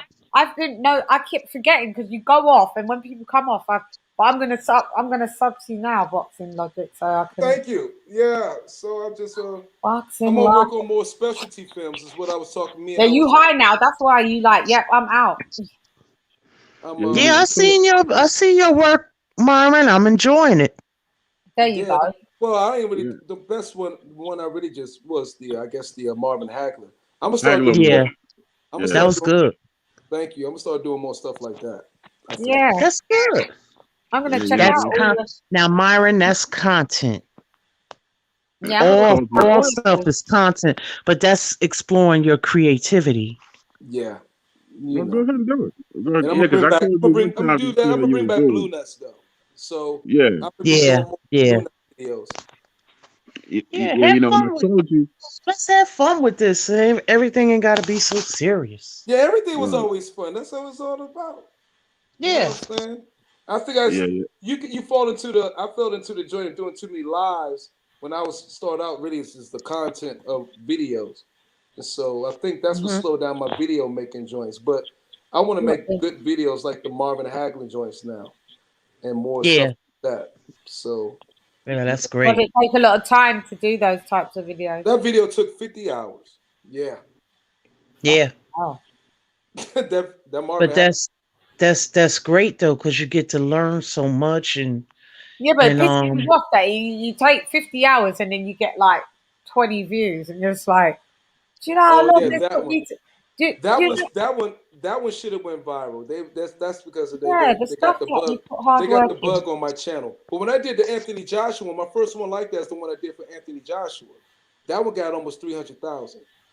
Fucking hell, that's great fucking stuff. The one that was about that was, and it was going against what that dude. It was what the true you to go to my channel. It's one of the first ones to come up with what the American Grace how the American Grace actually feel about Joshua. Was that the title of it? Yeah. And so I saw that. Yeah. That was from like 3 years ago. And that was saw that. Yeah. I'm looking at all of them. You done Billy Joe Saunders. Just hang. Oh, that was a month ago. But the last thing you did was 2 weeks ago, man. Come on, keep up now. Which one? The last thing you've put out is 2 weeks ago. No, it was. I thought I did the one for the little short kick for the MMA joint. It says 2 weeks. They're talking about the marvelous for life. Yeah, but that's the last video that you've put up. Marvelous thingy. I saw the one you did with Thug Rose when she kicked the lady in the face. That was after that one. Yeah. Yeah, but you haven't had anything newer than 2 weeks. No, only but the Thug Rose one. No, I've been chilling. I've been dormant. Ladies and gentlemen, I'm gonna go ahead and punch out, man. That means we all may as well punch out because you punching out. Damn, LadyChann, looking like a 12-piece. What's a 12-piece? Yeah. Chicken dinner. A 12-piece. 12. I've been on lip gloss like I'm going anywhere. It's 5 o'clock in the morning here. I'm not going nowhere except for bed. I know y'all don't sleep over there, boy. Are you in London? Mm-hmm. Yeah. If I didn't have to take the vaccine, I'll come to London to see my cousin, man. And me, you, and Spencer could hang out, talk some business. Don't worry. At some point, you'll be able to get here without taking the vaccine. I ain't taking no fucking vaccine, mate. I ain't. You take it, Myron? Did you see Kurt on his other channel say other channel he did a vaccine? Only if I'm forced to when I want to travel out. But I'm still gonna try my best. They might force me to take one there, or at least get a test. But go over to check. Go over to Kurt Counterpunch Round 2 channel, and he just put out something on the vaccine. He counterpunched the vaccine. Mm-hmm. He did. Go and check it out. I gotta call Kurt. Go and check it out because it's very informative. You know what I mean? Big up. Yeah. And watch the Marvelous for Life video. I'm gonna watch that when I get into bed. I'll watch the Marvelous for Life video, and then I may go live for a bit. And I'm gonna call it right here. That Chris Arreola fight's gonna be a 3-round fight at best. It ain't gonna I even believe it. After looking at and it, man, yeah. And Derek is gonna walk out first, and he's gonna be done by the 4th round. You think so? He might be gassed out. He's gonna be gassed out by if he's 250 plus. He's gonna be gassed out by the 4th round. He's in the greatest shape of his life, though, isn't he, ladies?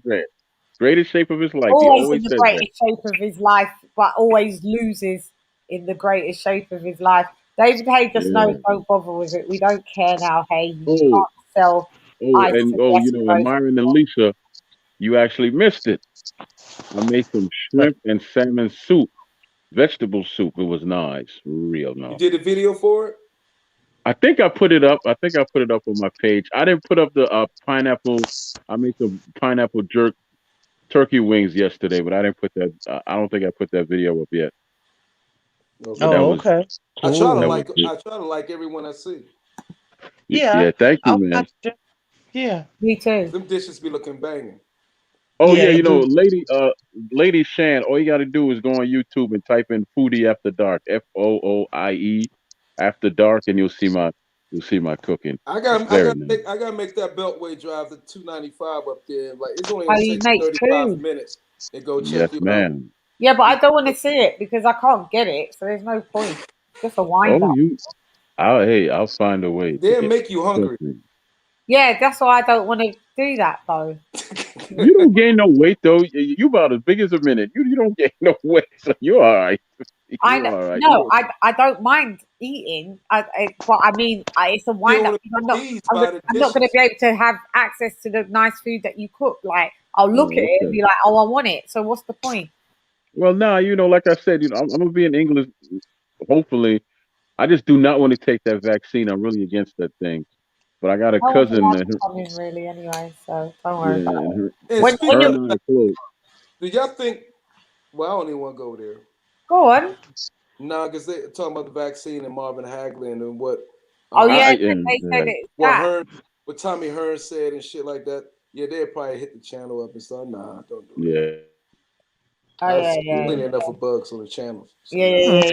He didn't make that statement, and I can't say, Huh? Yeah. Also, I'm doing something new. I'm doing juices now. Like right now, I'm drinking juices. Hell yeah! I'm doing. Bullet? You got a NutriBullet? I got a $10 blender I bought at the thrift store about 6 years ago. Still work for me, but I made some pineapple hibiscus mint tea, man. Iced tea. What's your channel called, man?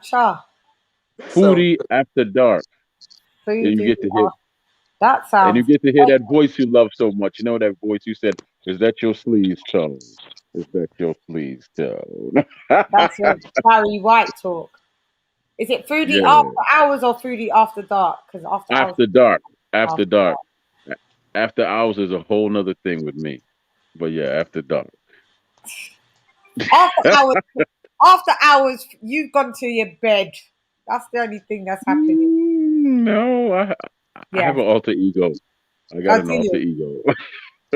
Troy, yeah. What are you? What are you Jamaican or West Indian then, Troy? Yeah, some of y'all did. Yeah, some of y'all did. How are you? Yeah. Go on. Yeah. I'm looking at where's the okay. I need to that hibiscus thing. Sounds like. Oh, I didn't post that one. I didn't post the hibiscus. You only posting dishes on it. I still want that freaking dish you made for your son, dude. What, the son's teacher with the shrimp and the fish? My son's teacher, you mean, right? Yeah, with the shrimp and the fish. The one you said your son wanted you to make. That's the one I want. Yeah, that was for his teacher, brother. That was you made it for that was salmon and jumbo and tiger shrimp and rice. Yes. Right. Yeah, because his teacher has a family of 5, so I cooked up that long, salmon that costs like $20+ you get at Aldi's, right? And I had some tiger shrimp. I don't care all about that. I just want the I know you don't. Me. I don't want that joint right there. Hibiscus fruit. That video right there, that joint right there is a must-have though. That joint was like, damn. So I'm gonna make that 30-minute drive to you. One day, brother. One day you just saying that. I wish it was just 30 minutes. Sorry, just Melly Dixon. Nice. Do you have any ginger recipes? He asks. Yeah. You know, I cook with ginger. I make a ginger. I make a ginger wings and all that ginger, you know, lemon wings. But I don't think I posted that one on there. But you did. I'll go ahead and do it. You posted a lot of ginger dishes. Probably with ginger in there, but not one that focuses just on ginger like that. But yeah. What's up, Jidster? Yeah, because you know, Yardie people curry goat all day. Yeah. Actually, I got 15 pounds of goat the other day. 15 pounds of goat. Yeah. Wow. I shared that with my family. What the hot and it all done? No, it's in my freezer. You just chop it up and all your family go and deal with the thing like separately. Like here's your bits. Exactly, because I only eat red meat once a year. So mine is still in the freezer. Yeah, I don't eat red meat. I don't eat pork at all. Neither do I. Neither do I. Yeah. I don't eat pork either. Yeah. All right, y'all talking about food. I'm getting the hell out of here. I got to go hit the fridge. Yeah, you go ahead. No, but you know, Myron could cook too. Let him go. He wants to go. Let him go. Yeah. I'm going to jump off here too, man. I'm going to jump off here and get some rest. We signing out then. Wait, well, no. We do a group sign out. That's what we're doing. So I'll say bye. I'll let you guys say bye first, and then you drop out as you say bye, and then I'll be the last one on the chat to say bye to the chat. So go on. So it will be Boxing Logic. Lisa? You say bye first. No, Boxing Logic bye first. Well, I say peace and pugilism. All right. Lisa Bales, LadyChann, and Troy Graham. Thank you for having me on the live. Thanks. Yes. Great live, guys. Peace out to the UK, baby. The Britarican. Out. Peace. No, Lisa's not you yet. It's Troy now. Okay, it's me. Yeah. I will bless up everyone and, you know, and all due respect, and stay safe, man. And most importantly, don't let anyone thief your peace. Respect. Let no one thief your peace. All right. Absolutely. Respect, Troy, thanks for coming. Lisa, you can sign out, my girl. All right, girl. Hey, thanks for everybody. It was a great live as always. Thanks for having me, LadyChann. You know you my girl. I'll be back tomorrow night for the fight, just to do a roundup of the fight. So we jump on tomorrow night. Oh, okay. Yeah, we talk about it. You're gonna watch the card, right? Yeah. As much as you can. Where gonna be on the Zone or where? Yeah, it's gonna be on the Zone. Okay. Yeah. Yeah. So then we can talk it up tomorrow, like a post-fight wrap up of the card. Yeah. Thanks, that'd be cool. Thanks, my girl. I always love you. Oh, love you more. Love you more, girl. Woo. Thanks for coming through. Ladies and gentlemen, Lisa Bales. Thank you for having me. You're welcome, Lisa. Anytime. I'm waiting for you to do your outro. Oh, yeah, you waiting for me to do my outro? Yes. All right. Guys, thank you for joining me on my show. Thank you for Blue Blood coming through. Thank you for Lisa Bales coming through. Thank you for Troy Graham coming through. Thank you for Boxing Logic coming through. Thank you for Shelton Moore coming through. Thank you. So we are going. I'll see you tomorrow. Fight fan figures. Don't forget our boy. Sorry, fight fans. Introducing the fight. Anyway, hey girl, it's LadyChann rep. Nonetheless, come box with Chann. Gun. Rah. Salute.